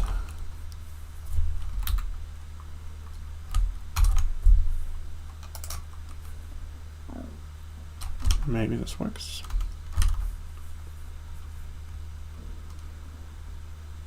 Oh, it's getting later. I still think we can do it. Click render cells linearly. Just for demonstration.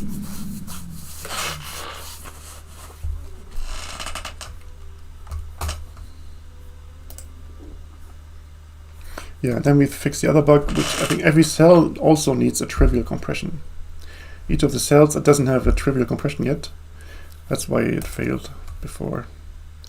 For each cell, we also need to compare our real compressions to the trivial compression just for this one cell.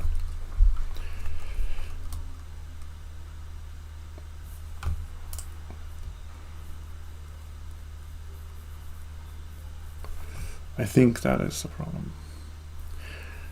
Still compiling. Come on, come on, come on, do it. Yes. Okay.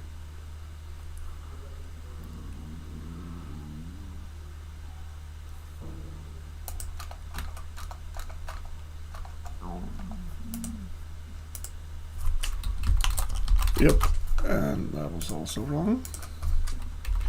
85 degrees of CPU temperature. ThinkPad is working hard.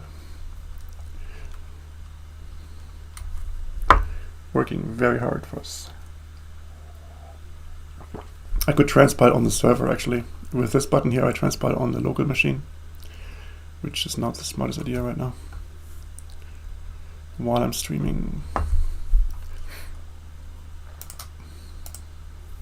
Yeah, I could change that. Okay, it made something, but it's very empty. Oh, it was the old version. Okay, now it should show the cells. Yes, there they are. This is what I meant with the grid.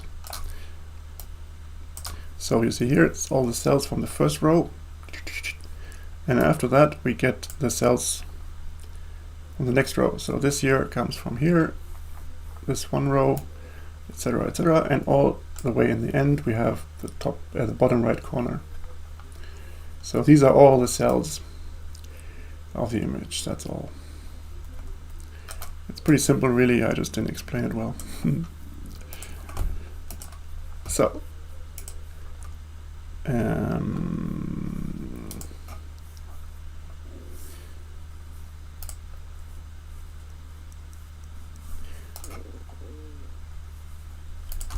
I lost the exception. Where's my exception?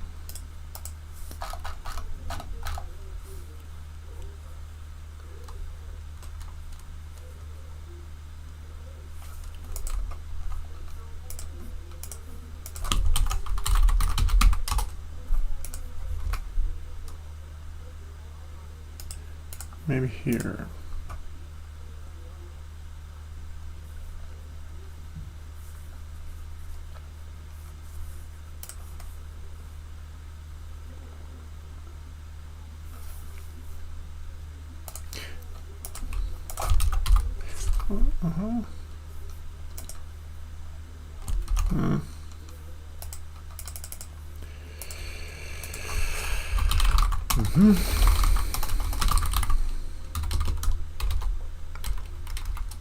Okay. Here.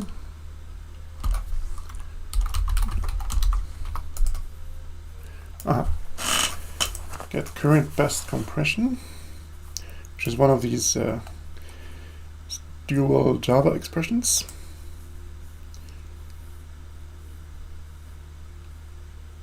And somewhere here the bug occurs because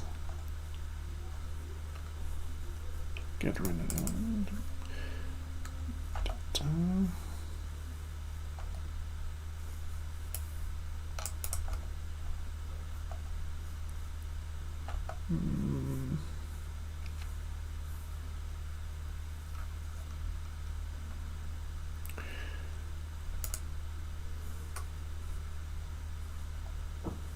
Oh yeah, okay.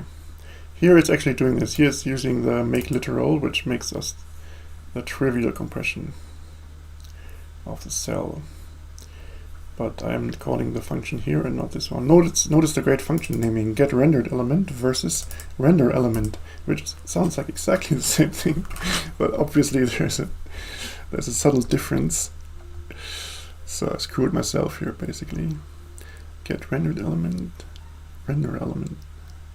The render element does the actual thing, and this one caches the result and calls the other function. But why are we getting this null problem?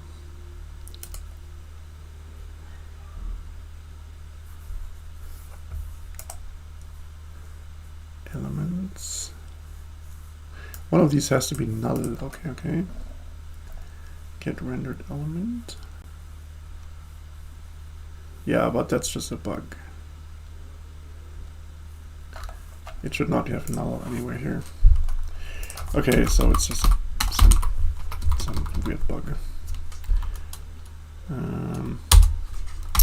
Let's find the nulls. If there's a null value, we say bad. Null element.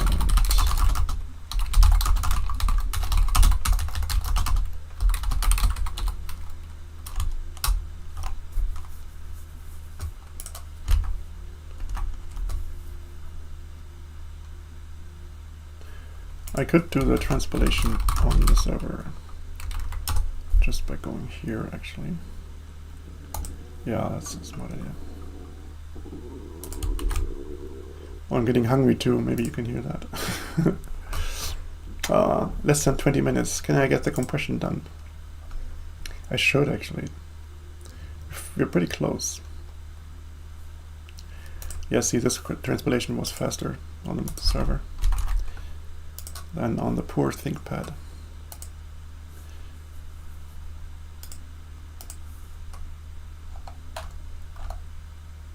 Yeah, null element. The first element is actually null already. Okay, first element is null. Let's see.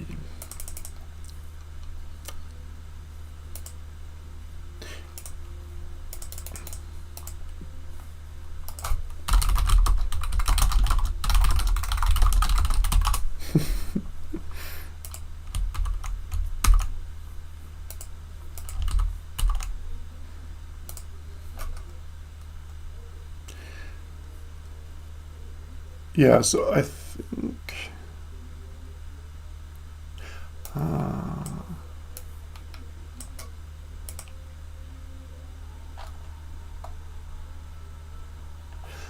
so if the search for the in this cell is not set up, we return null here. I think we, in this case,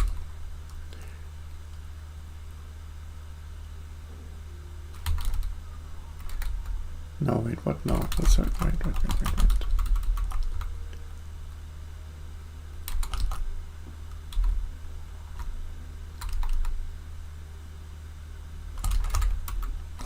This logic here is wrong. This gives us the good compression.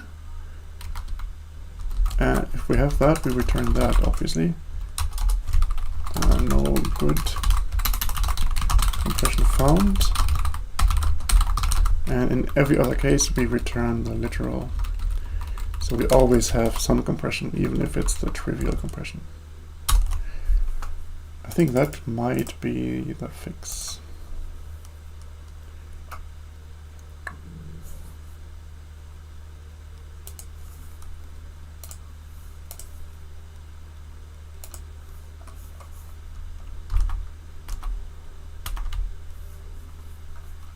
Oh, it's showing us our cells every time.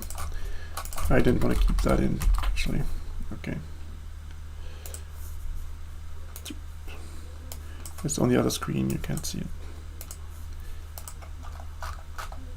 Okay, we have something now. We have a strange compression level.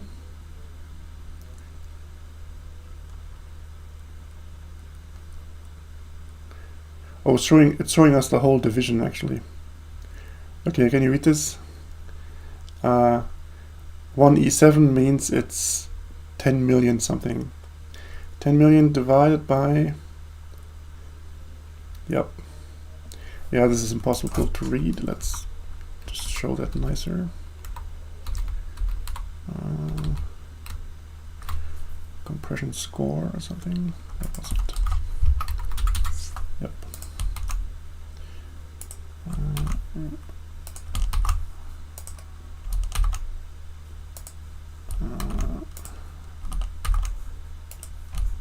Compression search. This is the one.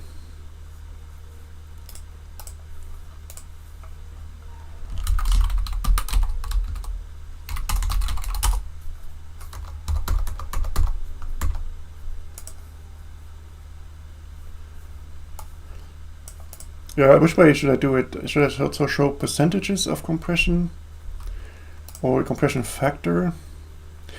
I actually want to show the percentage of the remaining code. So 90% would mean we have 10% compressed away.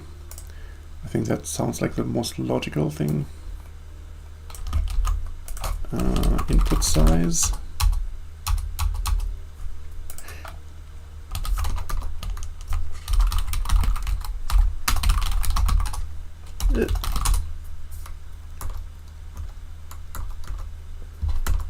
Yeah, I think what's called input size here is the trivial compression size.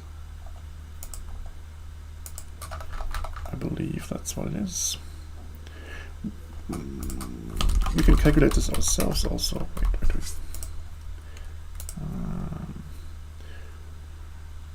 Yeah, all we need is the compressed size. And we already calculated the trivial compression size here. Okay.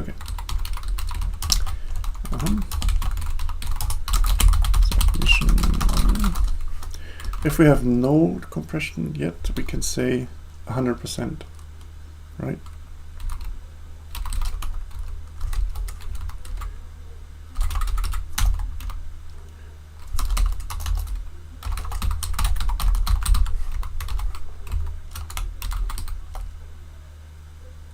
Yeah. What data type? It's an int, right? Compressed size. It's an int. Yes.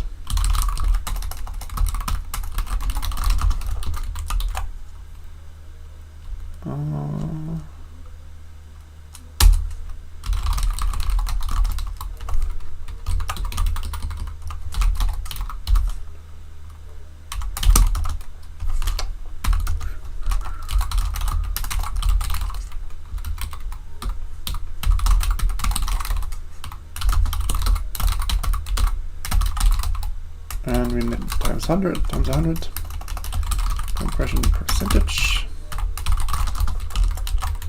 We can also store this. Why not? And then we just show it as a string.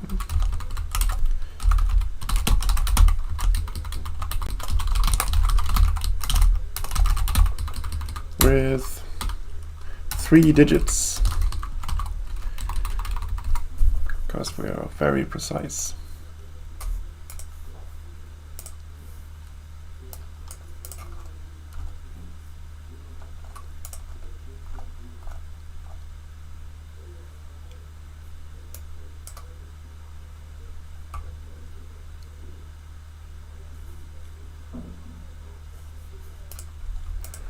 Okay.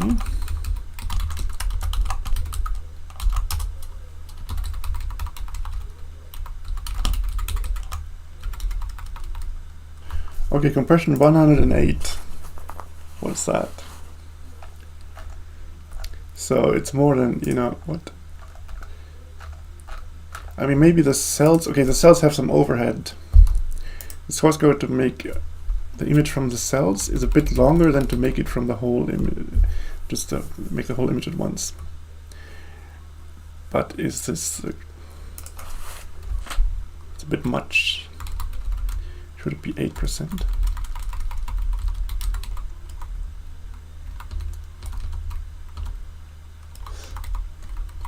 I don't know. We haven't started the actual search yet, I think. Let's say we run the search, the actual probabilistic part of the search. Step all.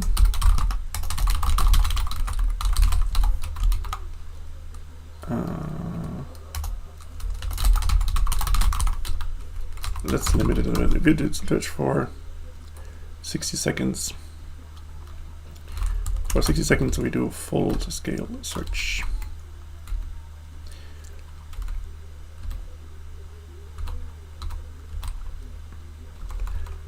And we should update this value in the user interface regularly.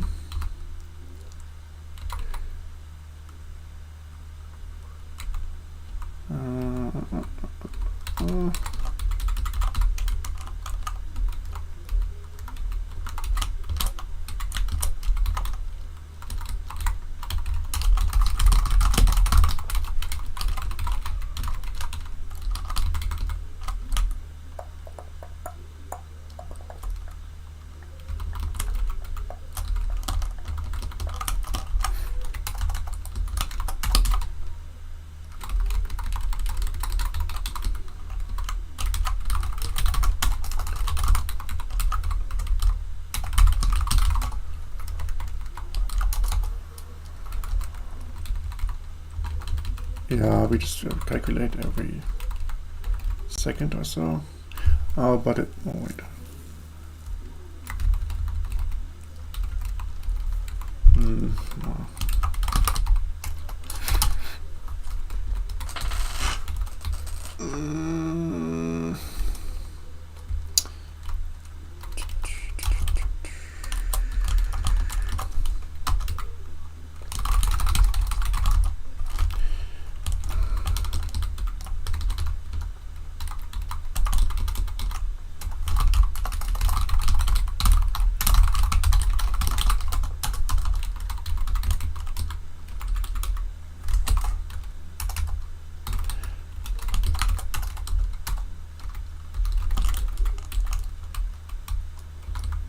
It's about threads. We have one thread for the search, and this whole compression thing only runs in one thread. It's not able to handle multiple threads. So I have to do the right things in the right place.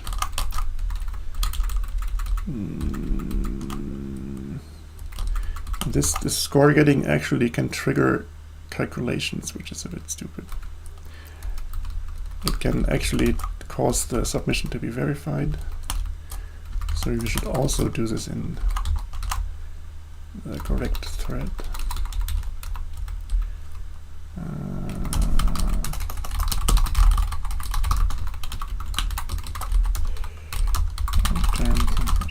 need my autocomplete.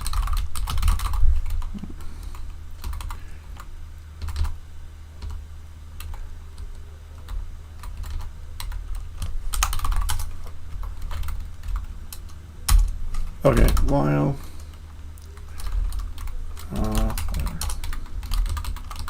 I know how to do it.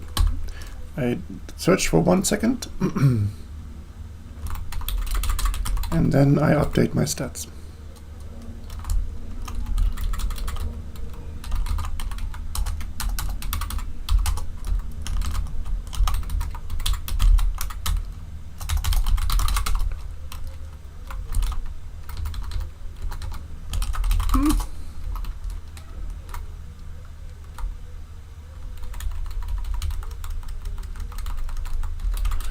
Yeah, I can't really think anymore because I'm getting hungry and stuff. 5 minutes.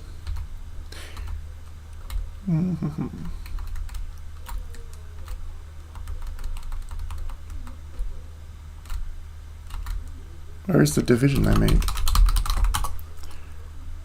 Oh, here. Score. Okay.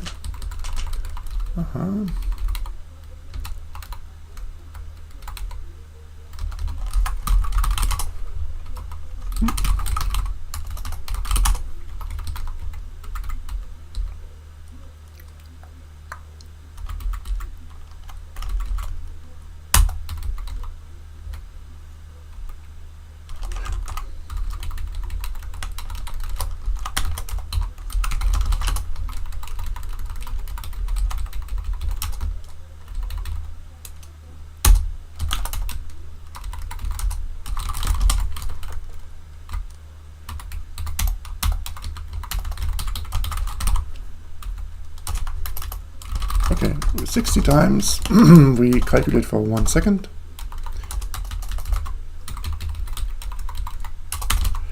And we update our scores, probability and score. And yeah, well, hygienic.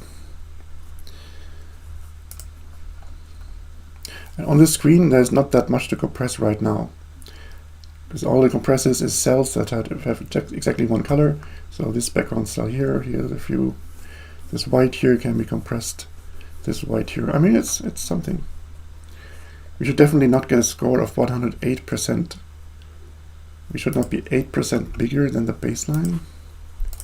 That does not sound logical.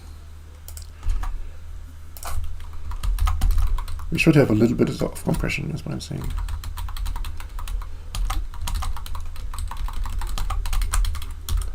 I think this is a little JavaX weakness. That could do it.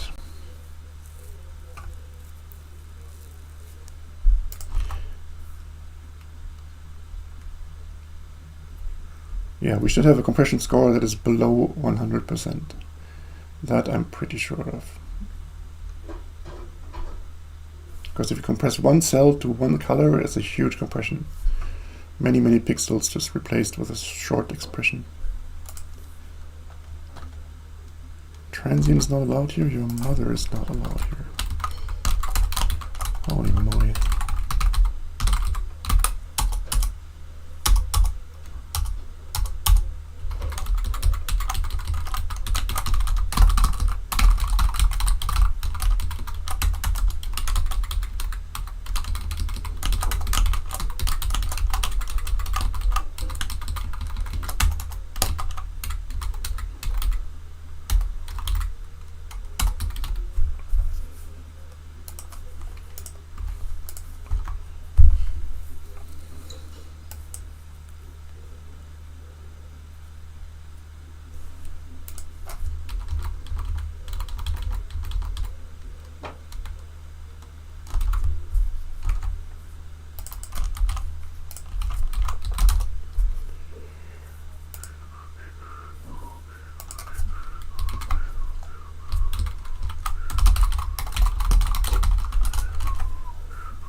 Yeah, the server is much faster at transpiling.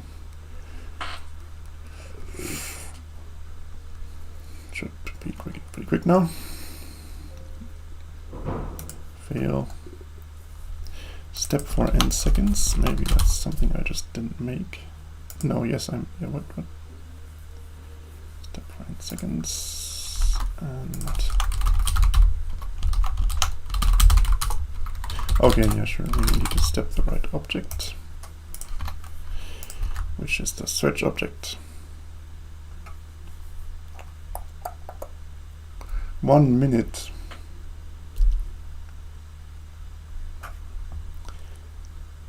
We're really close, I think.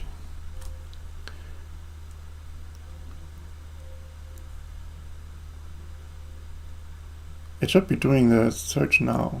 Look, it's a little better. Not much though. Any exceptions? No.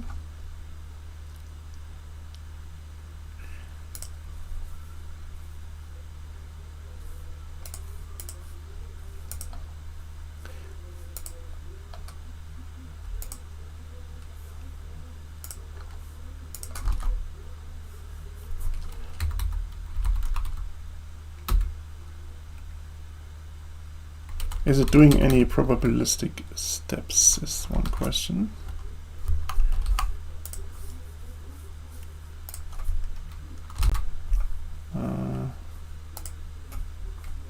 Let's show the step count.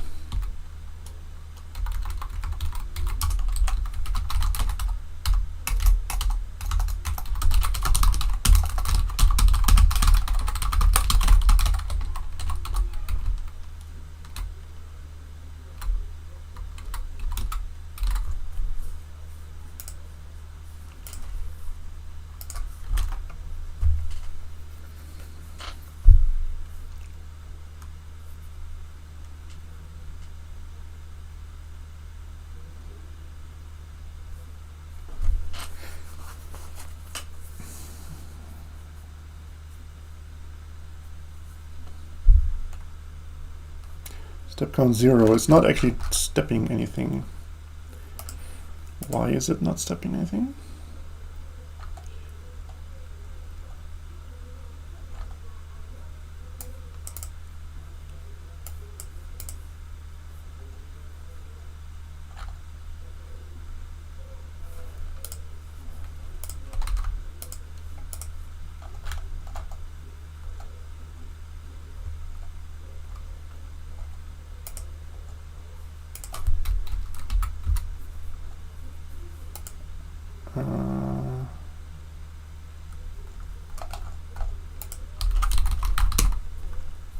Strategy.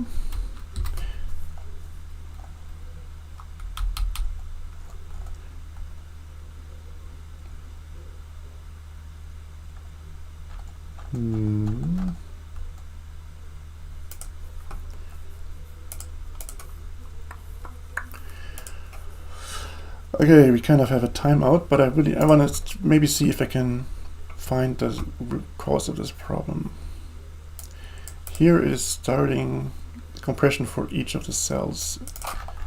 Run. Okay, this run thing is just not called anymore. I see that. Run. Okay, this sets up all the searches for all the cells. So actually we could just thank you.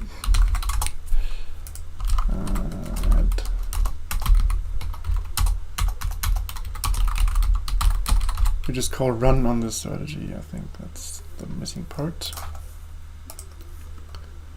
It was just not started. Pretty simple problem.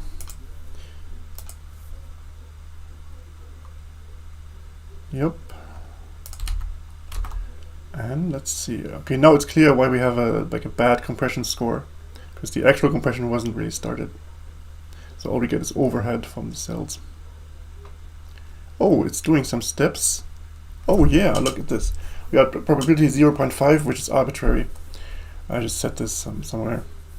But the compression score is not really super good. It has done 640 steps. That's pretty good. It's for one of the, yeah, for each of the cells it does one step. And now we could check how each of the cells are doing. Which of those could actually be compressed? That would be the interesting question.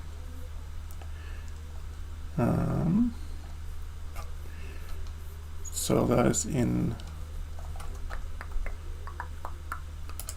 this one here.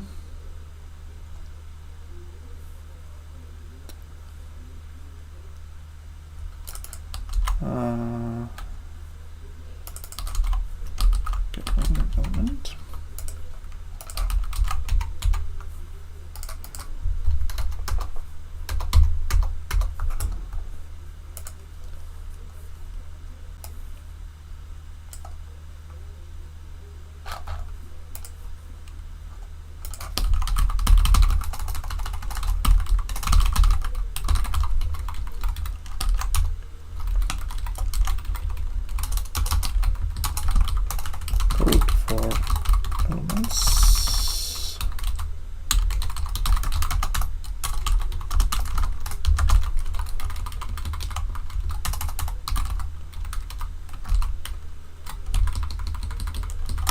Code for elements.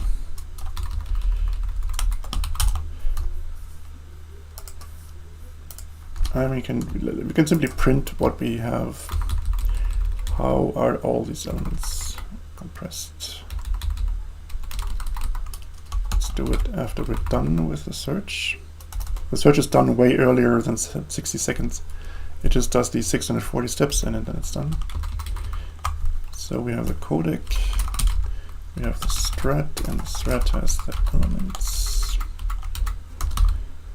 cell compressions.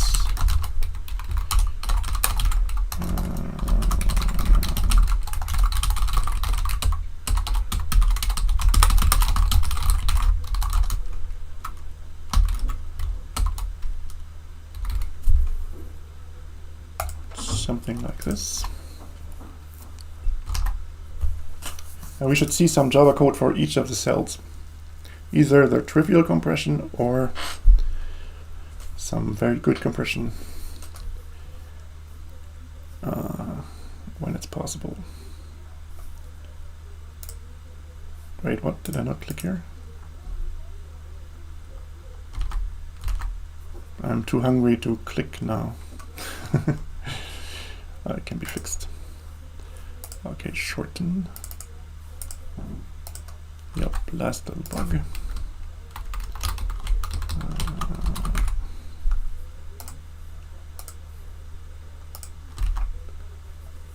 Yeah. Okay, 640 cells is how many cells we have. So we'll see 640 lines of code. Or do we?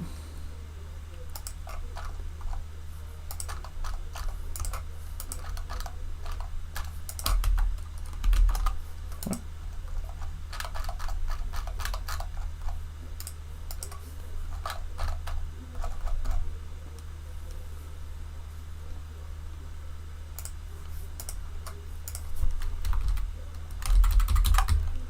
Codec. Strat. Yeah. Is it maybe making an error that I don't see? Come on.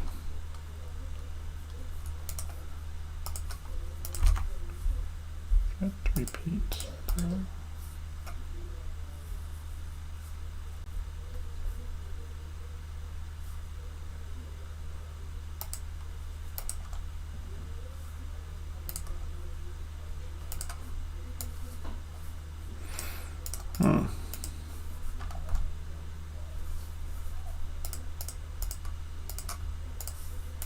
What?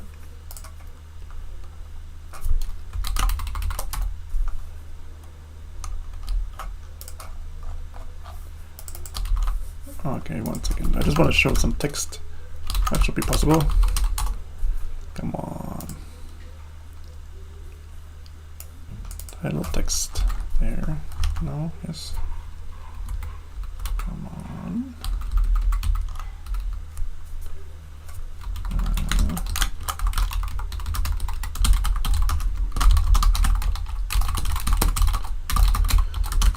Is there an error occurring? I don't think so.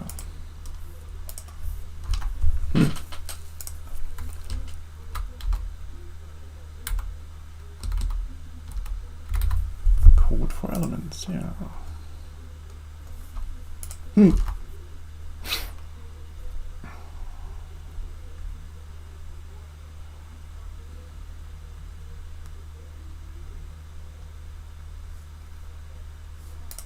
Ah, there is an error.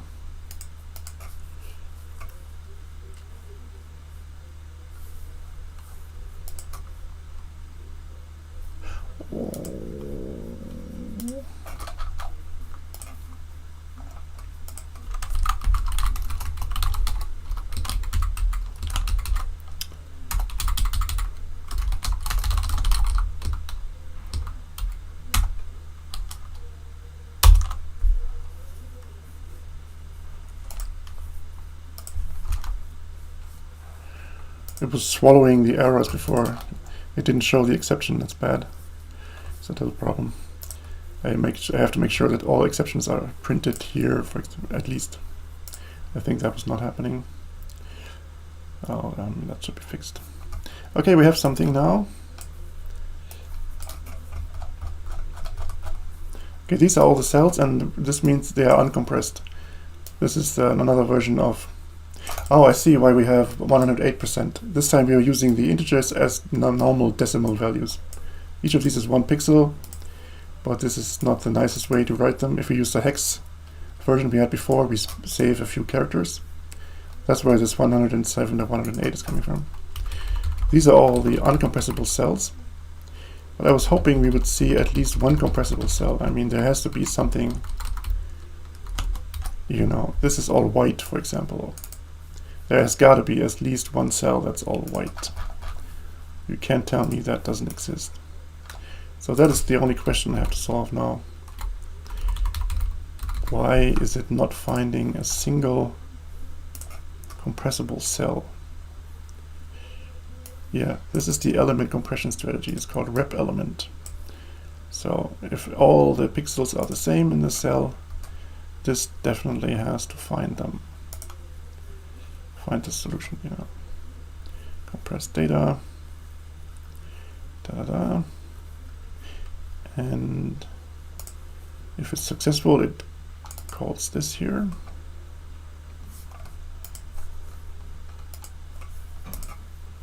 And that's the question, why is that not happening?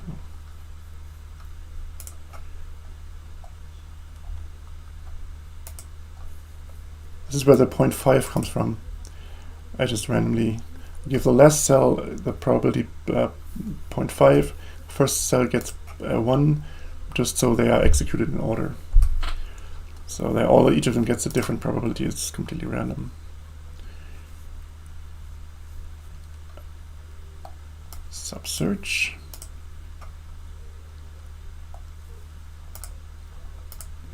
Oh, that is the question. Do these searches actually get scheduled?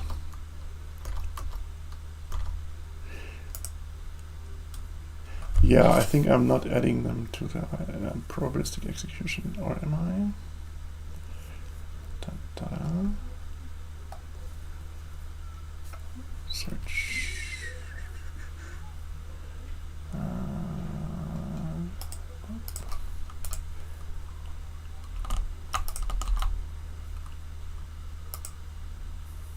Strategy.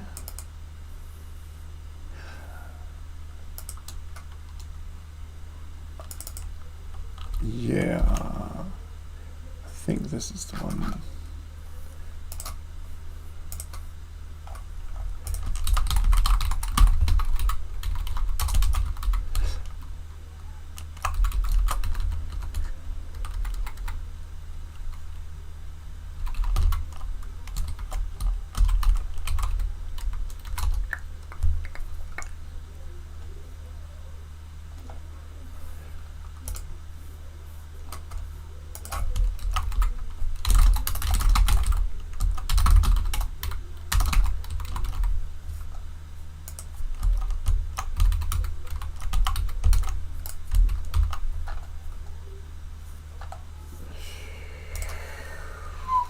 Yeah, it's getting late, I know.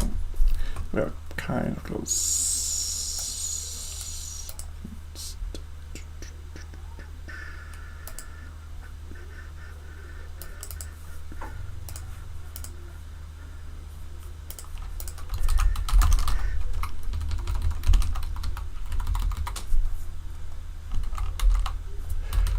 Yeah, this run method was not called. And we can add this generally.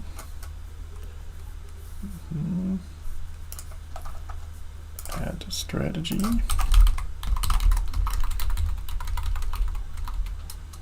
And compressor.run. Okay, that's this one. Yeah. And this actually does not need anymore, I think. No, this one isn't needed.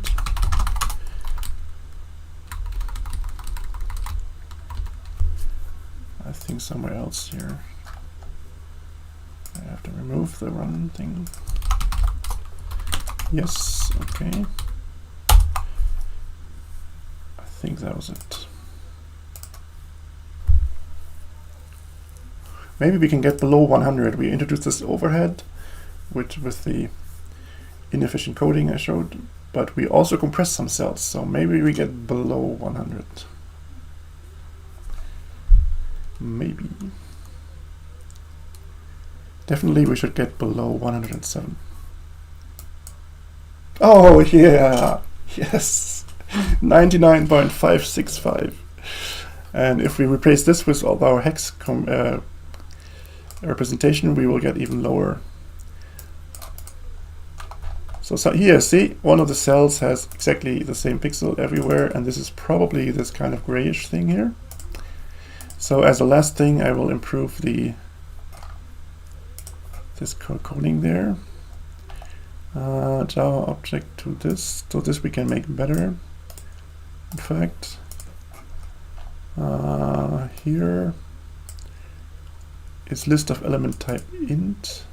Yeah, but I thought we had this.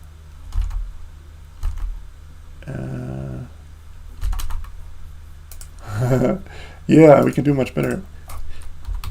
Okay, here is apparently not finding out that it's a list of integers. Well, I see this here clearly.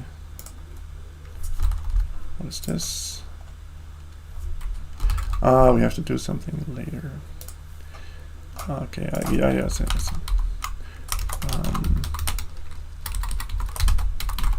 Here. Wait, what?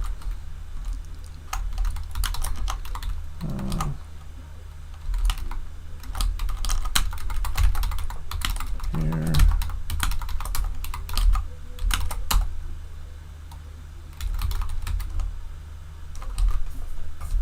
I think this is the one. Yep. Okay. Moment of truth. How much should we get? Like 91 or so? 92? We should be getting like 92%, I guess.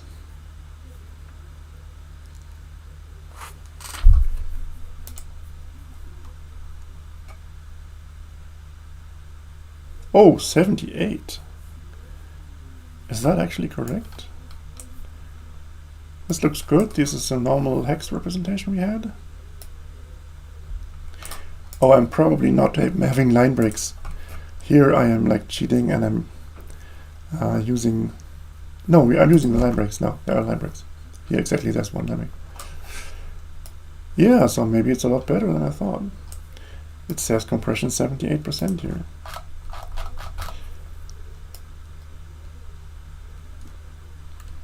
Maybe it's correct. So with the simple compression method, we already did more than 20%. Now I could try to put it back into an image to prove that we actually did this. Do you have time for this last thing? Checking this? I will do this definitely. You are free to take a leave if you want.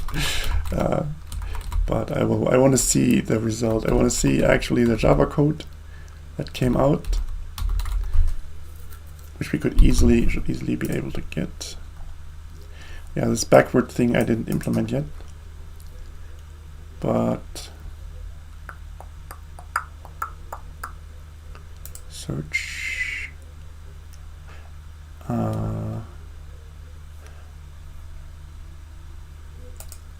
It can't be this hard, right? Oh, that's cool. Nice. So what we have is this. We have one line of code for every cell. So we just merge this all together into an image. That should be possible. So we have this here, all to string. Now we have a list of code expressions.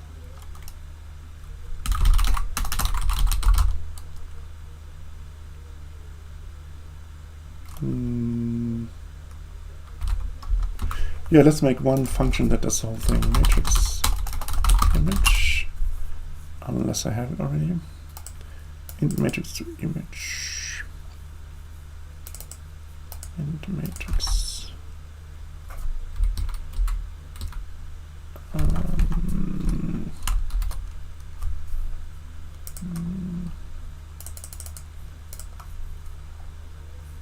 This belongs here actually. That's the backward conversion from kind of. Oh wait, no.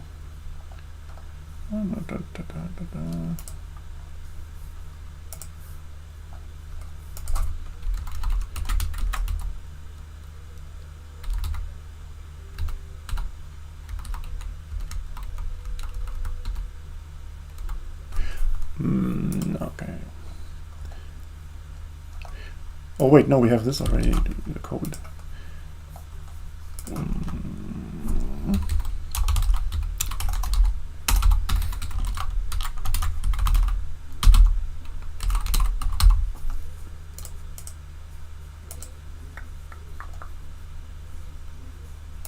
Oh, winner code, that's the one here.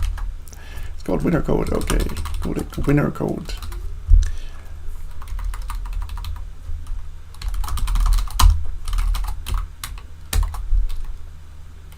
Okay, and now this, what does it generate? It generates a list of integers. So list of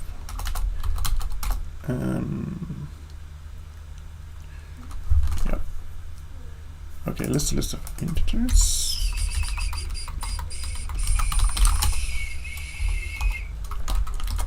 And we want to have a matrix of matrices.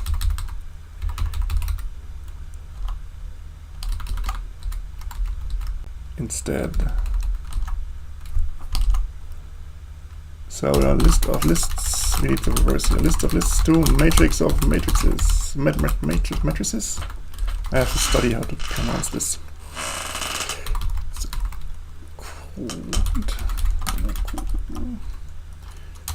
We can actually just Java evaluate this.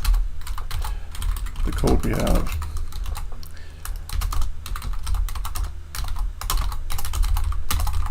Then we're sure we really compressed it. LOL for list of lists.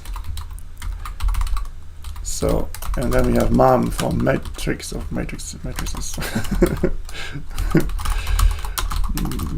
Matrix. MAM and LOL, I mean, these are good function names, right? For sure. Matrix and list. It's getting very late. I mean, I kind of underestimated how long this takes. But I think like 15 minutes and we should be done. Actually. List of lists, a nice generic function, list of lists to matrix of matrices.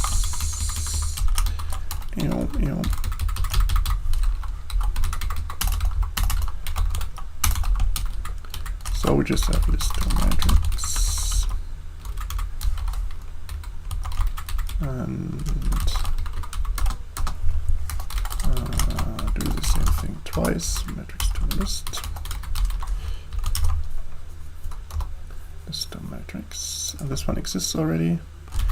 It needs something though.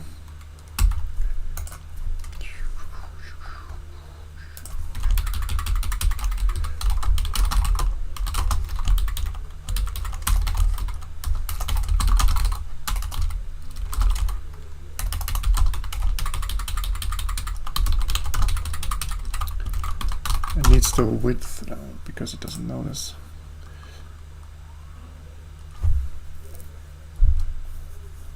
Okay. Here. What are these width? The inner one is the width of a cell, and the outer one is the width of the image.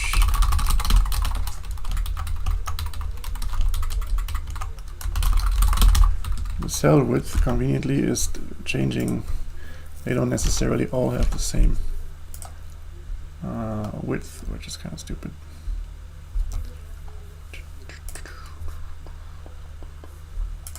Yeah, I think I give up at this point. There's a little bit more to do. Because we need to go from this list representation to the matrix again and merge it all into an image, and it's just going to take a tiny bit of...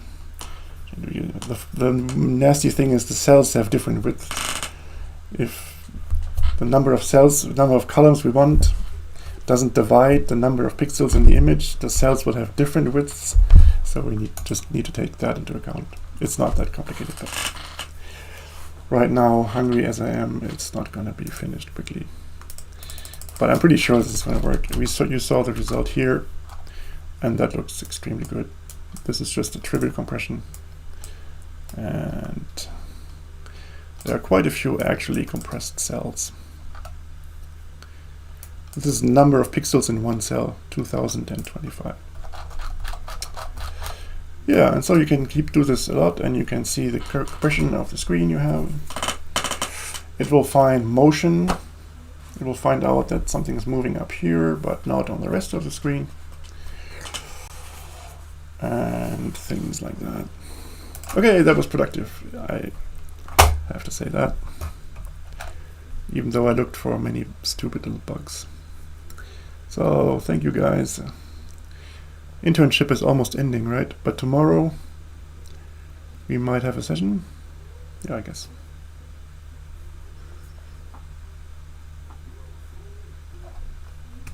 We need new investors. I can barely pay you, but I can pay you, no problem. And more investors will come, I'm sure of that. I get one more government money at least in like beginning of next month, so I can survive. So during the next month we have to make the cool demo, find new investors. I think it's possible. Okay, thank you for attending. Very nice, very nice.